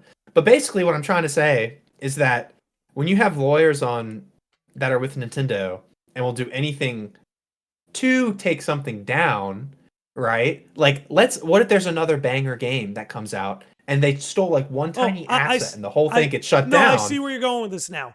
If Nintendo were, in theory, successful at shutting down Palworld, you paid money for that game, but now you can't play it. Where is it? You don't have access. You can't do anything. Because you don't and you're not getting it back. Exactly. Yeah. And you know damn well you are not getting that money back. Exactly. As for physical, it's, it's there forever. You can play it whenever you want, however you want. And you could sell it too. So that's kind of a big scary point, is that you never know when games are going to disappear like that. For example, with the 3DS, when the eShop was closing, a lot of companies didn't renew their licensing agreements. So when they were trying to get a bunch of games on the Wii U and 3DS, they literally could not get it. These digital exclusive games, people could not buy. It was too late. It was done. And it's kind of crazy because I think that happened with Dream Drop Distance, because I tried downloading it on the eShop and it wasn't even available. It used to be, because I still have the Dream Drop Distance demo on my old 3DS, but when I tried to buy the game digitally, it wasn't even available. So they probably just didn't renew their licensing for it. Well, that's what's crazy too, dude, right? Is like playing games. It can be gone like that. Gone like that. And like you could say, oh, there's the PS4 port, but it's like the PS4 port. It's not the same. It's not the same. Those. It kind of sucks. I'm not gonna lie. I love Dream Drop Distance, but it's so peak on the 3DS. The visuals were meant for 3D. And the Dream Eaters, the pen, eating them, or feeding them, not eating them. But like all that stuff is like, it's just that's why I feel like some versions of games are so much better on their original console. Like we were talking about earlier, it's like you have Kingdom Hearts, which released like the very first game released in March of 2002, and then you had the release in the West, and then you have Final Mix in Japan, and then like we get all these different types of versions, and like people don't even know that. They just know like 1.5 and 2.5. But for us growing up, it's like we had to buy a Game Boy for Chain of Memories, a PSP for Birth by Sleep, a 3DS for Dream Drop Distance, a PS2. You needed everything. And then, of course, for Kingdom Hearts 3, it's like, oh, wait, I need a PS4. This kind of completes like me getting all these systems for it. Yo, so, you see Kevin's chat here? KH coded and 358 over 2 days are also like gone. They're basically movies now. Yeah, that's the thing. Exactly. I've got days and coded. I got them both. Thanks to PB and Jilly, who sent me her old copy of Days. What a shout out to PB and Jilly. The goat. Still have that. Amazing. What if they just sell a Kingdom Hearts console and it has everything Kingdom Hearts on it? That'd be amazing. People would buy it. Well, people would actually buy it. I think the all-in-one package is pretty cool, but I personally rather own different variants than just all of it together. Like I don't know. Like I have Kingdom Hearts 1, and then I have like the Final Mix, and then Final Mix Platinum Limited Edition. Oh, and it's like I don't know. I like having those different copies that existed, and you can't do that with digital media. You're almost erasing history if you don't have people who already preserved the shit online. But this is what I was trying to say to you, that like all those movies pre-1940, 1950, 95% of them are gone. The same thing will happen to video games if measures are not taken. Think about how many, there's probably so many Atari games or arcade games that are just gone. Oh, that are done. Lost. You'll never see them again. Shout out to Josh Z dropping a $10 super chat on us. Says, Nintendo does not fear copyright infringement. They fear their brands that they have worked so hard to build becoming less valuable because it's the backbone of the company. Yes, and I think that's why it's like Palworld is so... Palworld is a threat in the sense that... How do I put it? It opens the door, right? How many other companies are now looking at Palworld and going, well, how do we make our version of this? Right? Because Pokemon is really a genre, and that's the thing, is Palworld isn't even the same genre of game as Pokemon, but this whole idea of Pokemon, go out, capture monsters, they're now on your team. They've kind of had a corner on that. Like you've had your Digimons, which competed with them for a little bit. You had Yu-Gi-Oh, which competed for them a little bit. But none of those really stood the test of time against Pokemon. It's almost unfair how much Pokemon has had that just to themselves, too, Hell yeah. But it's kind of showing, it's also exposing how better Pokemon could be. Like, they can afford it. They can do all the stuff. Well, this is why I said to you, like, as a Pokemon fan, Palworld success is so exciting. Me too. Yeah, I'm excited too. Yeah, I think they're gonna get shit on Pokemon Day though. You know what they need to do? I honestly think they need to bring those old school games to Nintendo Switch Online. They do. They need to. Which, by the way, dude, do you want to hold it down while I go to the bathroom and refill my water, or sure? Do you want me to just do a hold commercial? it down. Up to you. No, I'll hold it down. You hold it down. All right, cool. All right, what's up, guys? What do you want to talk about? Hold it down, tree. All right. Let's read. What's going on? Digimon existed. So Pokemon came out before Digimon, right? Did Yu-Gi-Oh? When did Yu-Gi-Oh come out? I don't even know. It's just like Pokemon, but with religion. I've heard that before too. Favorite Pokemon? I'm gonna be basic. I love Pikachu. Pikachu's my favorite. I love Tyranitar though. Okay, and I love Shaman. Shaman's really cute. Shaman's like the cutest Pokemon ever to exist. Yeah, that is a good point. Kingdom Hearts Coded and 358 are just they're kind of done. And like there's so many interactions that happen in 358 on the DS that you just don't experience on the movie version. You know what I mean? I just finished a Kingdom Hearts 1 speed run. Oh, how did that go? Let's go. Okay, so I'm gonna brag a little bit, Josh. So I have a first print sealed copy of Kingdom Hearts 1. Like I have it graded or whatever. And I've been trying to get like all the Japanese Kingdom Hearts 1 games. So like Final Mix Platinum Limited Edition, the Ultimate Hits of Final Mix, Ultimate Hits of Kingdom Hearts 1. And dude, they're like not as available as they used to be. So I think this whole talk of digital and physical is really getting around and people are kind of hoarding. And that's I don't want to say scary, but it's crazy to think about just a couple years ago where everything was so available and now it's just kind of done.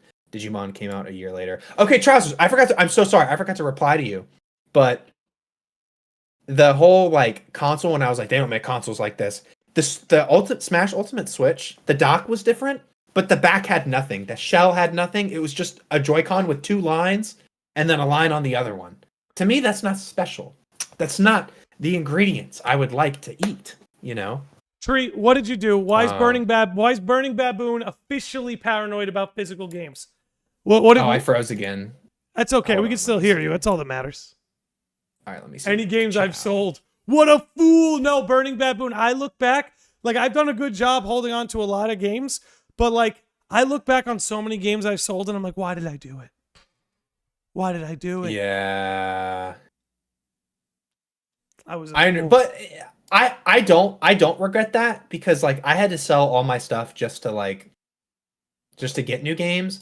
And I'm also at this really weird point where like I buy my games digitally, but I collect certain games I want sealed and complete in box, right? Because it's like I kind of feel like if I buy a game now, it's gonna be available for a long time, and there's nothing like insane right now that kind of stands out to me like I want.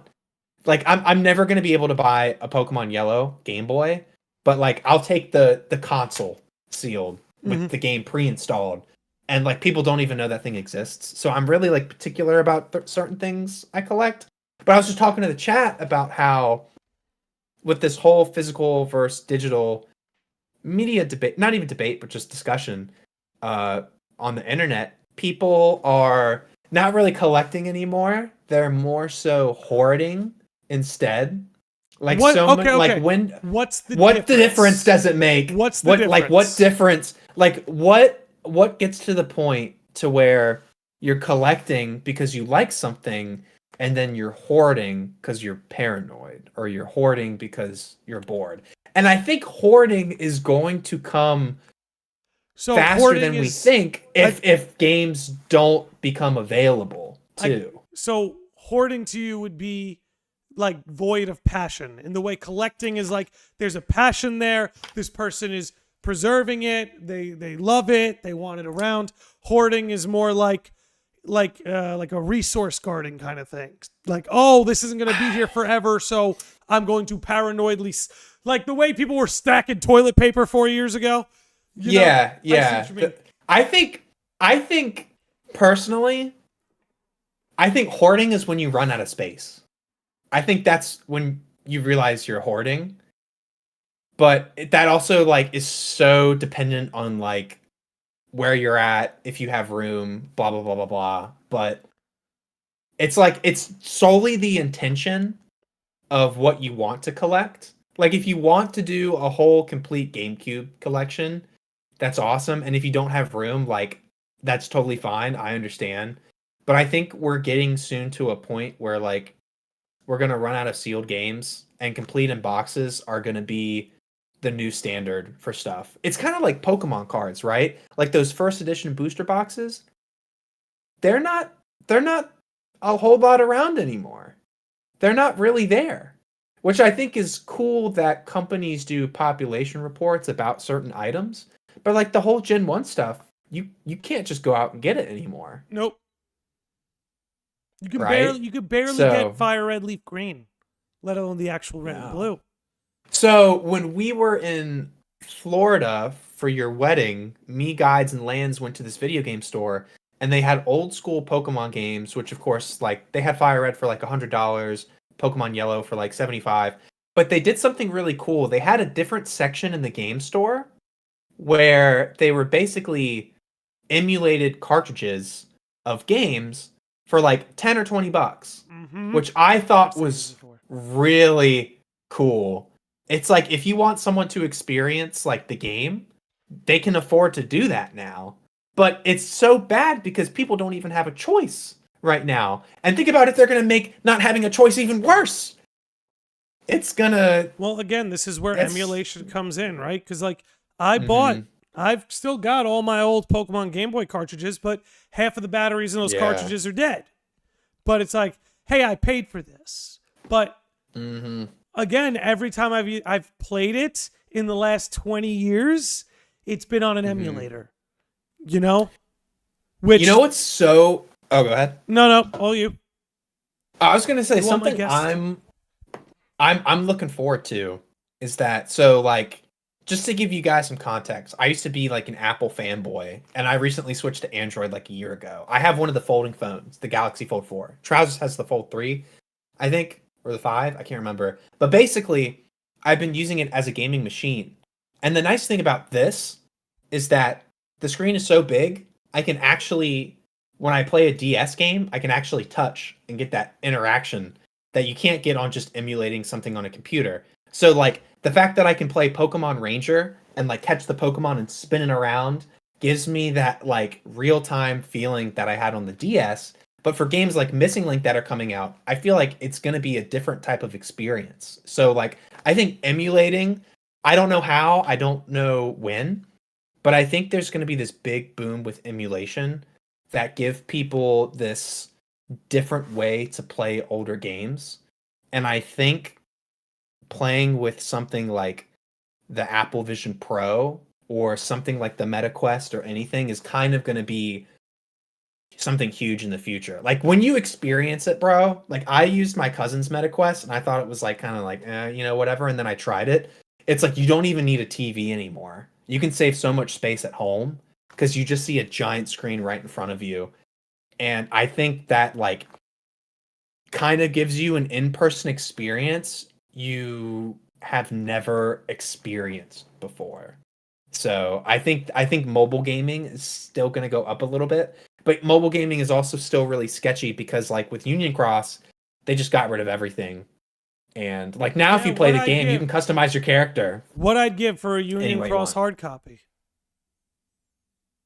What I'd give? You know, I think they should have made like a Union Cross physical game before they made Missing Link, because if they want Kingdom Hearts 4 to be successful, they need to make people understand. This is Union Cross. Since we're on it, it's like this is actually something I think people I think they take it for granted a little bit about the Kingdom Hearts series, is that before Kingdom Hearts 3, from like Kingdom Hearts 2, in between 2 and 3, Kingdom Hearts was seen as a niche declining brand.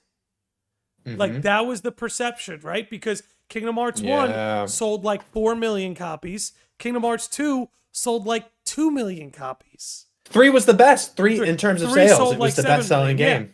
Before 3, it was seen as a brand whose sales were declining. 2 didn't sell as good as 1.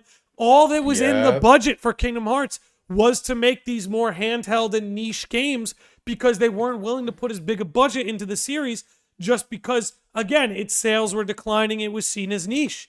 But now that Kingdom Hearts 3 dropped and they sold more Kingdom Hearts games than they ever had, 3, I believe, sold more than 1 and 2 combined.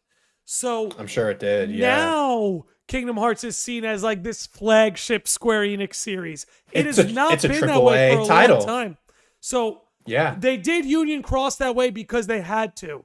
I'm guarantee you, if Nomura was given the opportunity to make Union Cross a full-fledged console 3D game, he would have done it. He would have taken it. But because it was niche, they're like, is Sora in this? They're like, no. It's like, well, then you don't have a budget. because we don't think that game's going to sell unless Sora's on the cover. Are Donald and Goofy? You think that's why Missing Link is a mobile game too? Yes. Or yeah, because they're not. Because it's not like a flagship. They're not. Yeah, they're. Be it Square Enix or Disney, there is not the confidence that a game like that could sell enough to be worth it on a console. I think it would. You know, we were talking about this earlier with some stuff, but it's like I think it would. But you have to remember this is uncharted territory for the Kingdom Hearts series, and Square Enix's new vision is they don't want to do like 5 different games in between numbered titles the way the 2 and 3 did. Yeah. You know, they want to go point, 3. Here's a game 4. 4, here's a game 5. 5, here's a game 6. I think that's how they want to do it now. Well, even, that point you were making, if it doesn't have Sora, then it's not going to make money. But even with like not that 2. it's not going to make money, but that if the game doesn't have Sora based on sales, it's very clear you're fractionating your audience. Because not everyone is a sicko like you and I and wants to play every single game. So for 2.8, it was like a Dream Drop Distance, the Aqua thing, Passage, and back cover. Yeah, back cover. But it had okay. Because it is interesting. It's like it did have Dream Drop, right? Yes. Okay, so that makes sense because Sora's there. Which Dream Drop put it Distance, together, for all intents and purposes, basically is a console game. Like the 3DS was a very powerful system. Like, and that's why Sora's playing. Like, Sora and Riku are playable. But yeah. Dream Drop is one of my favorites. I mean, it's like, it was such a console game. They had to incorporate the Circle Pad Pro back on the 3DS. Yeah. And it's so funny. I was talking to my cousin about it because like he's so against third-party characters in Smash, and I was like, well, tell me about the Circle Pad Pro that was for Dream Drop Distance. He was like, well, it was actually intended first for Kid Icarus, so suck it. But yeah, it's like people won't be able to experience like those first original games. And I know this sounds really dumb, but like even at Reconnect, when we were watching like the title screens of all the games, like like Sora on the beach with just like like looking at the water, I personally love way more than like him holding the flag with his hoodie up. It was just something about like that original, like when the game originally released on the original console, there's a certain charm to it.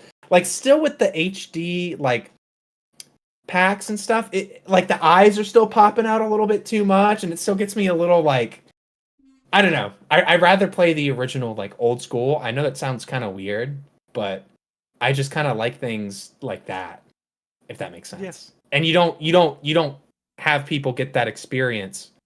I saw a video. It was like a comparison from the first Kingdom Hearts to 1.5, and someone in the comment section was like, well, I actually emulated the first Kingdom Hearts, and then I went back and I played 1.5, and it was a great experience. And I was like, that's kind of a cool way to go about it too. Like, it's like someone playing 358 on DS and then watching the movie. Like, there are so many interactions between 358 that you don't even see in the movie that people would kill to see anyway, Dude, especially the organization members.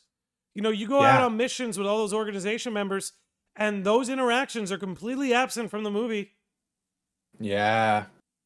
I need to go back and look at the Zigbar ones just to see if there's anything in there. Always is. There always is. PB and Jelly says, watch, we're all going to sound like boomers in a few years complaining about the loss of hard copies. We will. We're already sounding like it right now. I know we are. It's okay. This entire podcast is just old man yells at cloud. Like that's the whole episode between Treehouse and I. But I still think it does swing back though. I don't think we ever go back to full blown physical. But I think you could see a landscape that looks like 70% digital, 30% physical. Mm-hmm. I think we eventually swing pretty low, but that's where we'll swing back to.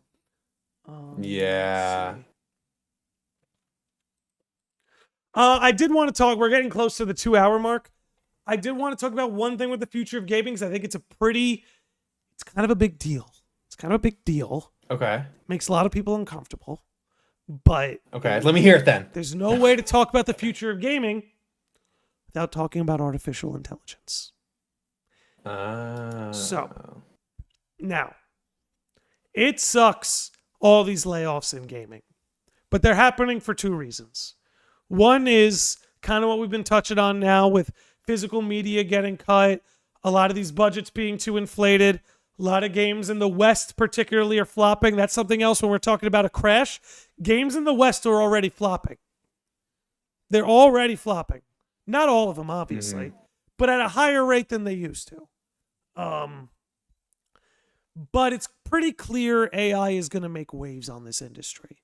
And personally, let me just put out a disclaimer.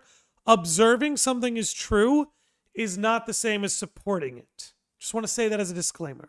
So when I say things like AI is here to stay, that's not me saying that I necessarily love that. I'm just observing that this is like Pandora's box. And if you think we're going to put AI back in the box, you're crazy.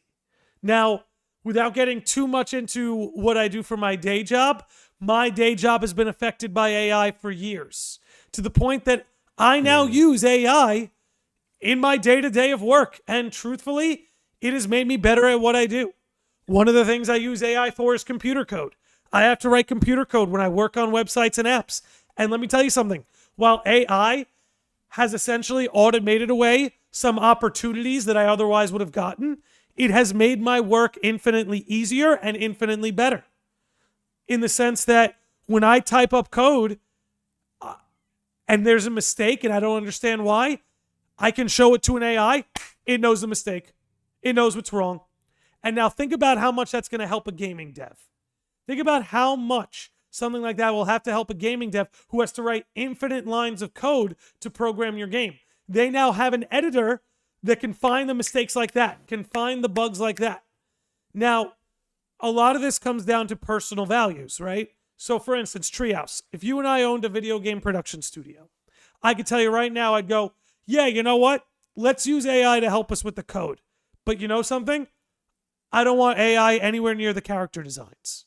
I want our character designs to come from an artist with a unique vision. Now, look, it's not to say that artist can't use AI as a brainstorming tool. I actually think for artists, AI is a brilliant brainstorming tool. But I don't think it's a replacement for the actual visionary, for the actual artist. So a lot of this comes down to a studio's personal values. Now, Treehouse, again, you and I, if we owned a studio, I'd be the first online to be like, nope, I want an artist with a vision doing the character designs, not the AI. But maybe you and I are different people now. Now we're not Landy and Tree. We're Bob and Bush, okay? And Bob and Bush are just making a silly game with a bunch of funny mini games and funny little things. It's not story driven. It's not meant to be artistic. We just make this funny, silly mini game thing, and we're like, yeah, let's use AI to make funny, cute alien designs. Because to us, that we don't value that. That's not what our game's about. We're not trying to make some work of art or some like design. We're trying to make some stupid, silly, like Party Animals. Have you seen that game, Party Animals? Games like that. So I'm curious as to what your take is here. My take isn't really that I necessarily support it or don't. For me, I think it just comes down to what the devs' values are. Because like I said, for me, if the devs who are writing infinite lines of code want to use AI, I think that's brilliant. But if a studio wants to say, hey, no, we want our character designs to be from handmade, personally, I think that's preferable too. But I guess what I'm trying to say is that comes down to each individual studio. There might be one studio that says, no, we want the devs writing code by hand. Let the artist be generated by AI. And there's a studio that'll say, no, let the devs use AI. Let the artist be by hand. I don't know. Where do you stand on this? Do you believe in protections for the artists, that there shouldn't be AI anywhere in games for stuff like that? I don't know. It's a new topic. I'm open to new ideas. I'm open to having my mind changed. Tree, the chat, everyone feel free to share your opinion. I know this can be a hot topic for a lot of people, but it won't be here. We'll keep it civil. Cool. So I personally have been playing around with like AI art. And for someone who can like as someone who like even has the worst handwriting, it's been really cool for me to have certain ideas or mock-ups, and I ask the AI to make it, and it gets really close to how I'm trying to interpret something if I want it drawn, which is kind of cool for me because I have like no talent on like how to draw or like write or anything like that. But to me, it kind of helps me brainstorm certain ideas when I can visually see what I'm thinking, which I think can be kind of cool.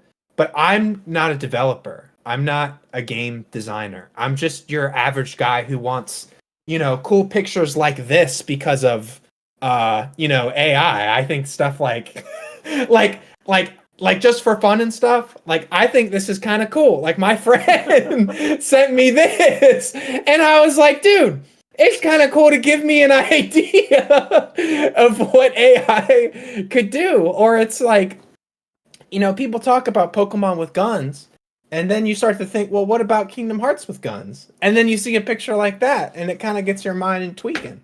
But I think for certain areas in Palworld, like the grass and rocks and trees and stuff, I think you can tell that a lot of that is AI. And this is not confirmed or anything. This is just me speculating. And this is what me and some of my friends have talked about and seen in the game that make us believe that. And Palworld is a fun game, but there's a certain charm it lacks compared to artists. And I think it's very readily apparent when you can distinguish those differences. So there is a certain charm that's like there. But I personally think making pictures is like, it's cool for me just on the side for something that's fun and entertaining. But I think when you get into the whole job market of it, it just kind of depends. It's unfortunate because like for graphic designers, it's kind of like killing them. I used to get a lot of, not a lot, but I used to get some graphic design work, but people don't need me like they used to. Well, the crazy thing is, I believe it was some university in Houston, Texas. Their whole graphic design department filed for bankruptcy, and the students didn't get to transfer their credits. They didn't get to do anything. It was just that sucks. Done and out. That sucks. But it was part of AI, and like the whole thing of like Google ads and everything like that are definitely going to be changing. So I think just the whole tech industry is already shifting from it right now. Well, yeah, I mean, I said, it's been with us for years. Like it's getting into the arts now and stuff like that, but it's like it's been here. So something I'll mention, like 8 months ago, my friend introduced me to like this Discord AI or whatever, and I would type in like Midjourney? Sora, blah blah blah. Yeah, Midjourney. So from then to now, like AI, when it's drawing, like hands are like perfect. Like you can still tell a little bit, but like the face is getting so good to where it's like, is this like, was this actually made, or is this? Here's kind of where I stand. It's on this crazy. Kind of stuff. Here's kind of where I stand on this stuff. Here's a great guy to use. Great guys to consider are like Nomura and Toriyama, Akira Toriyama, Dragon Ball. So if a guy like Nomura wanted to take his art and feed it to an AI as a data set and use that to brainstorm, I think that's brilliant. Because I think, a lot of the common things I see PB and Jilly's typing things in the chat about how she uses it for D&D is it is a fantastic brainstorming tool. I don't think it's an actual replacement for a writer or an artist or anything like that, at least not yet. I don't think it's PB's cheating? No, I'm just kidding. But I don't think it's an actual replacement for that stuff yet. But I do think it's a brilliant brainstorming tool. So hear me out. I think an artist like Nomura using it in that way would be, in my opinion, tasteful use of the technology. Doesn't take anything from anyone. But what happens, because you have to consider this, and this is where we're going, which is why I'm glad we're talking about it. Nomura is now retired. But remember something. Everything Nomura made is owned by Square Enix. They own it. Mm-hmm. They own it.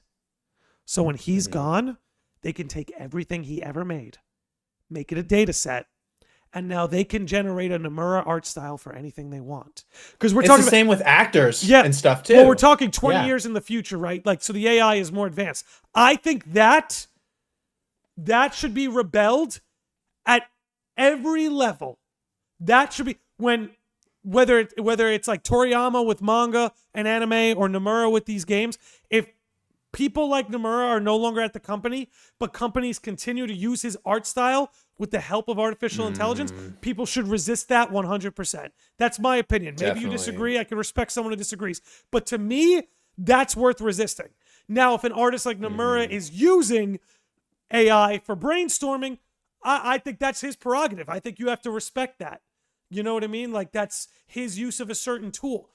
You know, where people who used Photoshop 20 years ago, you know, kind of a similar thing. But at the end of the day, that's coming.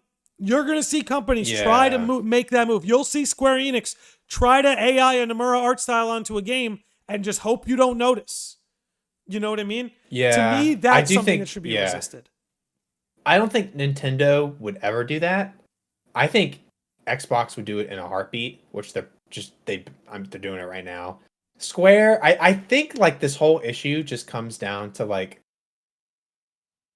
almost a moral issue if you think about it too, because it's almost like a form of plagiarism in a sense if you're taking someone's like creative work, even though they own it. Even though they own it. Let's have that conversation. Yeah. So all art is derivative. Would you agree with that statement? And what I would mean by that is every piece of art that's been made has been inspired by art that came before it.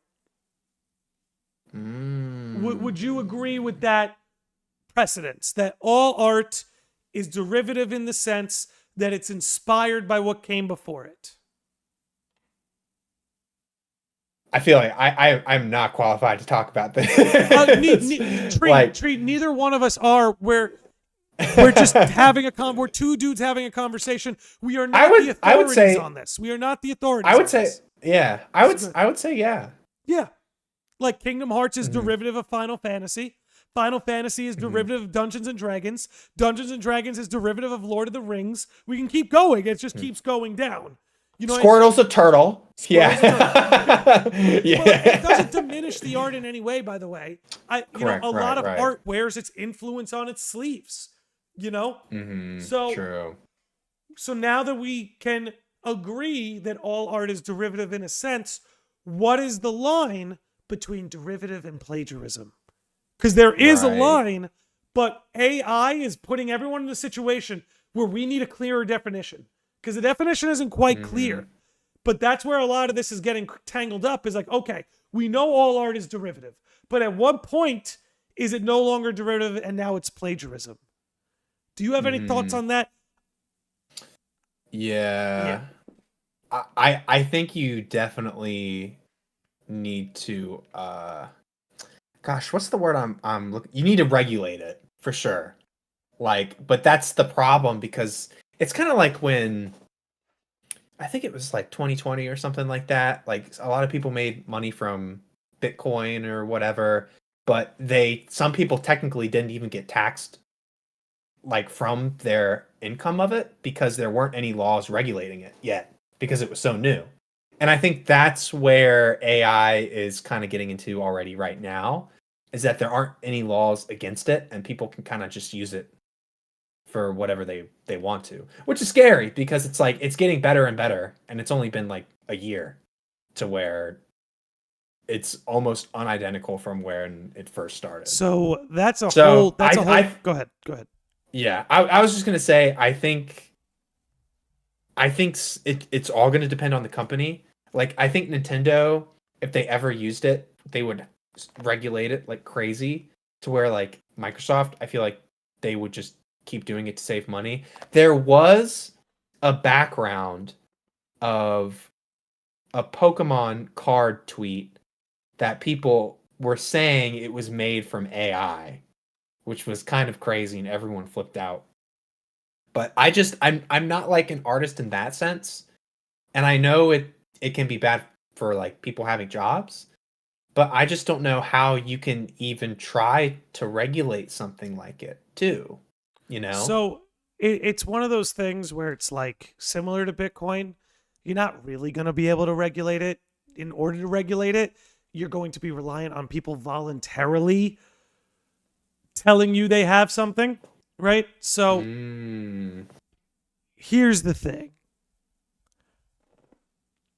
There's not much regulation you're going to be able to do, except for what you may have is a registry, where if you have an AI on your computer, it needs to be part of a registry, you know? Right. Now, again, I just want to say, I don't necessarily support any of these ideas we're talking about. It's more of an observation, right? I don't know how to solve these problems.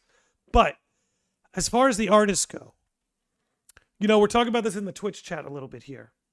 If the AI creates something, if you create something with an AI, who owns the rights to it? Now, if you have an AI that only has a data set of your creations, then I would say you own it. But if you're using one of these AIs out there that just kind of grab data from all over the internet, then I think you can solve a lot of these problems by just putting it directly in the public domain. If something is created from an AI which grabs data from the public, then that creation should be put in the public domain. I think that's one way you can avoid a lot of artist plagiarism, because now you have disincentivized the idea of creating something through AI. Because now if you used it to create it using data pulled from the public, you don't technically have the ownership. But for instance, my wife is an artist. If she wants to take all the characters she's created, plug it into a data set, and use that to brainstorm some new ideas and new characters, then she would own that because she used the data that belonged to her. But all of these other, whether it's Midjourney or ChatGPT or all these other ones out there, they're pulling data from the public. Therefore, the things it creates were created by the public, prompted by you, but created by data from the public. So I think we can get over some of those hurdles if anything that could be traced back to one of those things gets put into the public domain. Just my opinion. I feel like one day it's going to get so crazy that when you make something and you post it or do whatever, I feel like AI is going to be like, hey, I own that, not you. I think it's, yeah. You know what I mean? Motherfuckers thought the AI was just going to sit over there on the side and do all the boring jobs and do all the calculus and do all the... No, motherfuckers like the rest of us, like, I want to make art, man. Yeah. I'm an AI. I want to make art, bro. Bro, plug in this virus so I can get really high. But for real, I guess what it comes down to is it's going to come down to every studio to decide what it is they value, where they want a human touch, where they want to maybe cut a few corners here and there. Again, if you and I were developing a video game, I would most certainly use AI to review the code that I have written so that the game does not have bugs. But when I want my main character designed, I want it to come from an artist's unique vision. Now, if that artist wants to use their own data set and AI that pulls from their images, whatever. But I want an individual's art style, not an art style that's the culmination of a bunch of data collected from artists across the world in time. So that's the thing with Oh, go ahead. I was just going to wrap it up and say AI is clearly here to stay. All these big gaming companies are going to use it, but it's going to come down to us, the consumer, to decide what's an appropriate use of it and not. And if we see a company cross the line, again, say 15 years from now, Nomura retires, but they use AI to emulate his art style, it's on us to say, hey, we're not going to buy that game because we don't want you to do that. But that's just my opinion. You go. Yeah.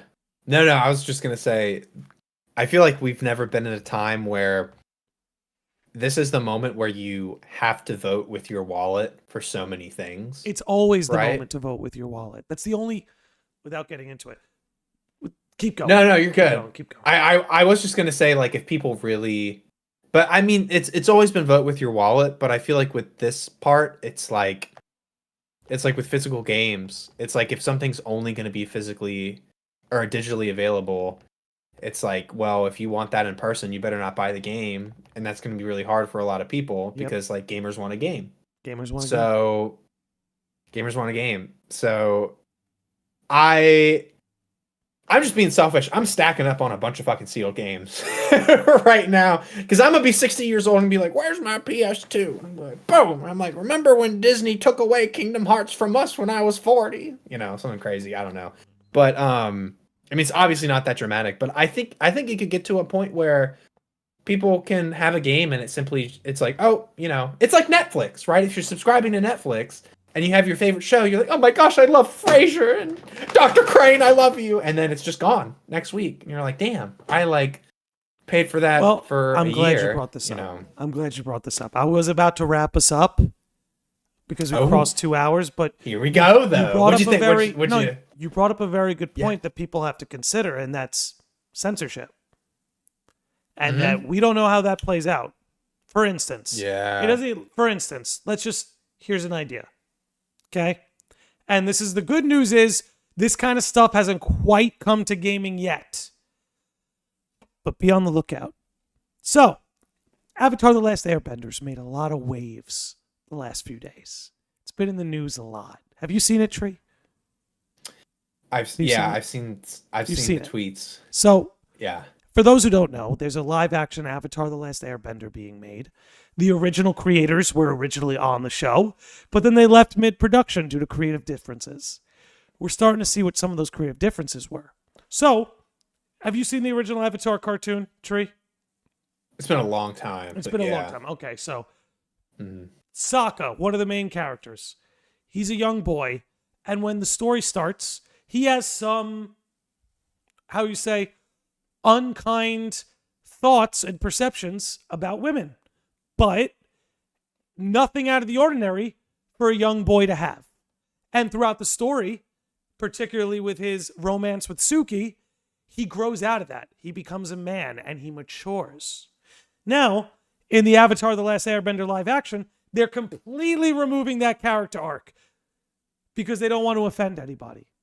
Now, how far away are we, Tree, from them removing those lines from the cartoon on Paramount Plus or on Netflix, Hulu, wherever it's hosted? If they're willing to remove it from a live action remake, how far are they from pulling those lines out of the actual cartoon? And if you don't have the Blu-rays and all you have is what's streamed on Hulu or wherever it's streamed, Paramount, how far away are we from them taking those lines out of the show? Mm-hmm. I mean, tell me, am I being hyperbolic? Yeah. Do you think I'm being hyperbolic, or do you think that's a rational concern? Well, I think it's like, I think character development is one of the most important things about writing a show, especially if it's going to be like that long of a series, like it originally was. But it's kind of hard. Like, it just doesn't really make sense to me to invest in something that grows in all ways, shapes, and forms, where it's like you just kind of cut the line right there. But for example, like, I'm honestly really surprised like Earthbound is available sometimes, because that game gets really fucking crazy and it like really like pushes it. And just from what I understand, it's kind of a big reason why Mother 3 isn't available in the West. They say it's a lot of like translation issues, but it's not. It's a lot of edgy things in the game. So I think that's kind of been a big thing for a while, but now I think they just keep like pushing it more and more to where that's why people are not only craving the originals, but that's why they want to secure any type of physical proof or copy to see how the original content was made. So yeah, it is pretty nuts. Well, I don't think you're overreacting or anything. Okay, and if anyone in the chat thinks I am, as I tell you guys all the time, you're free to call me a crackhead, a shithead, tell me I'm wrong, of course. Now, like, what worries me, right, is one of my favorite games of all time, like top 3, Final Fantasy X. There's this character Wakka. Now, Wakka,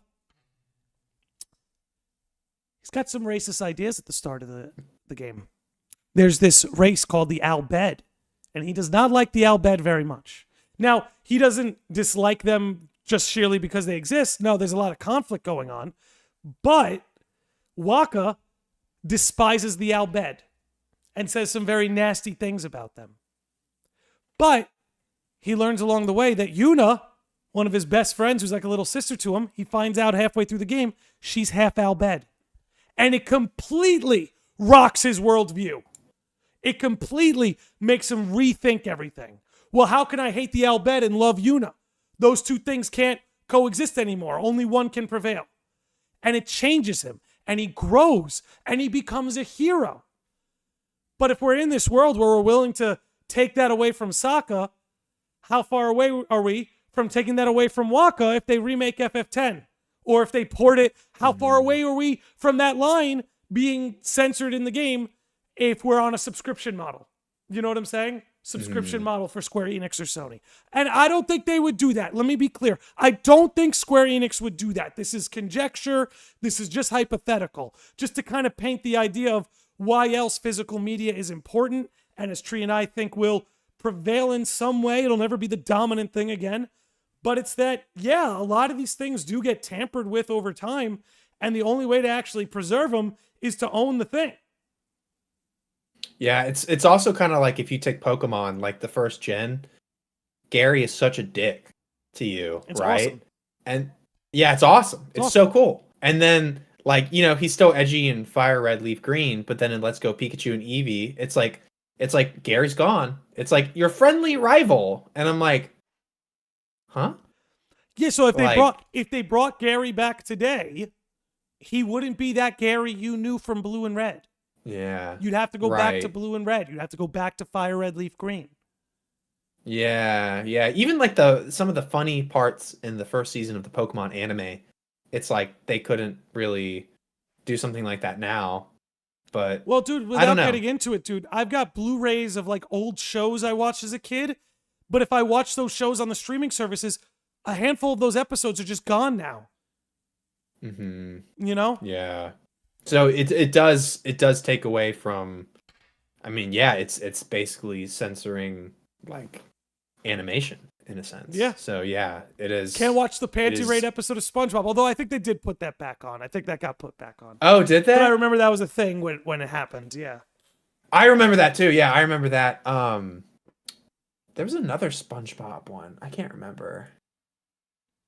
It doesn't really matter. But I love the Texas episode. Can we say that she's from Texas?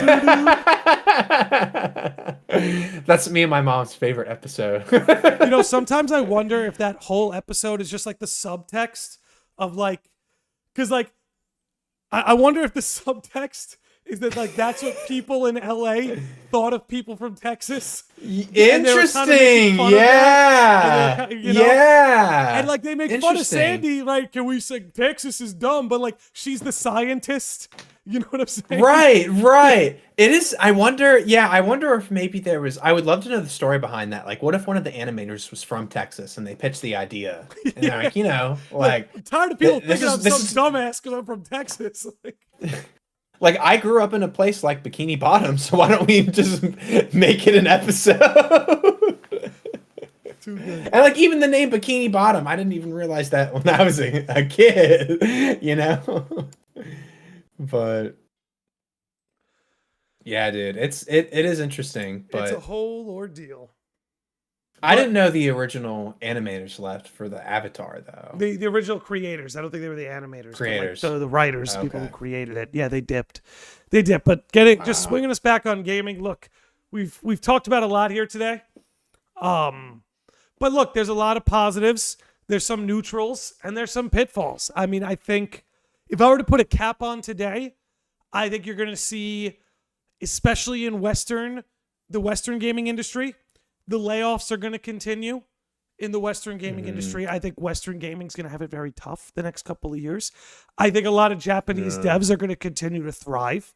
But I think 10 years from now, the gaming landscape looks very different because of things like mergers, consolidation, AI, layoffs. Things are going to look very different 10 years from now. But overall, I think we're in a very special moment.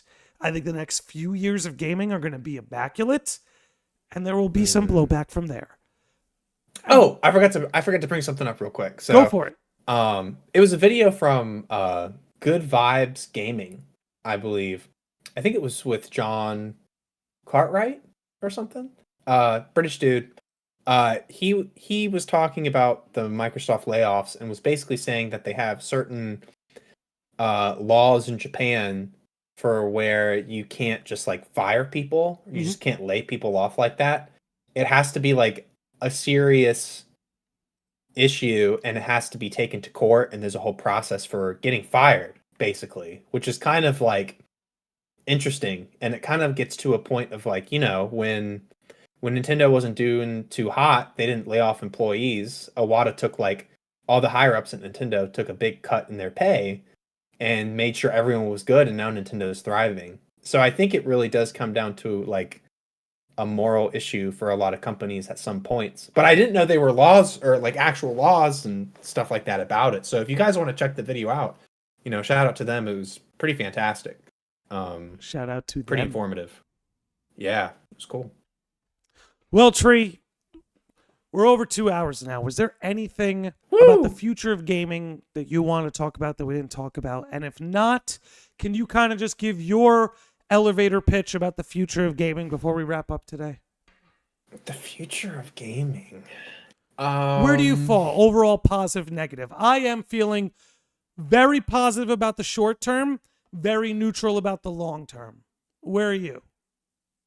Yeah, I think it's a little tricky for me because I'm in these categories of like a Nintendo fanboy, like a certain like, partial Square fanboy, to where like those companies always cook and they always like for me personally, the future looks great.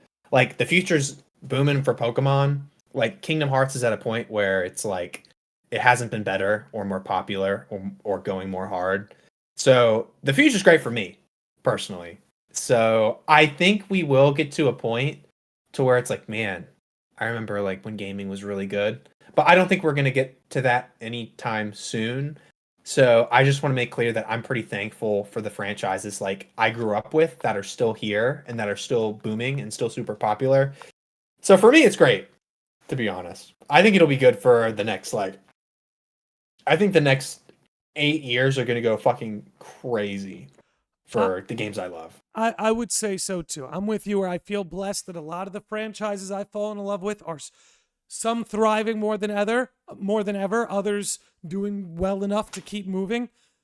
And I think the next few years will be pretty amazing. I do. I think the distant future has a lot of challenges that the gaming industry will prevail, but it'll be a very bumpy road. I think it'll be the hardest crash since the 70s and 80s, and I think it results in a lot of consolidation. But overall, I think, gaming is the biggest entertainment industry in the world. I think it's going to be that way for the next 10, 20 years.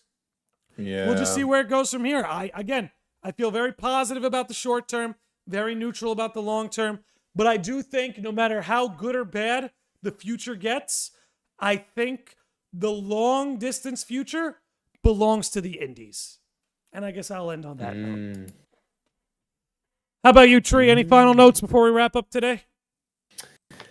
No, man. Thanks so much for having me on. This was something I've been wanting to talk about for a long time. And it's like, I think I made a tweet where I quoted like Microsoft laying people off, and I was like, Kingdom Hearts stonks are going up. Go to eBay, get everything you can, quick! It's all gonna be gone. Go, go, go! And I was like totally joking, but like the more I see shit just get taken down, I'm like, holy shit! Maybe I should retweet it right.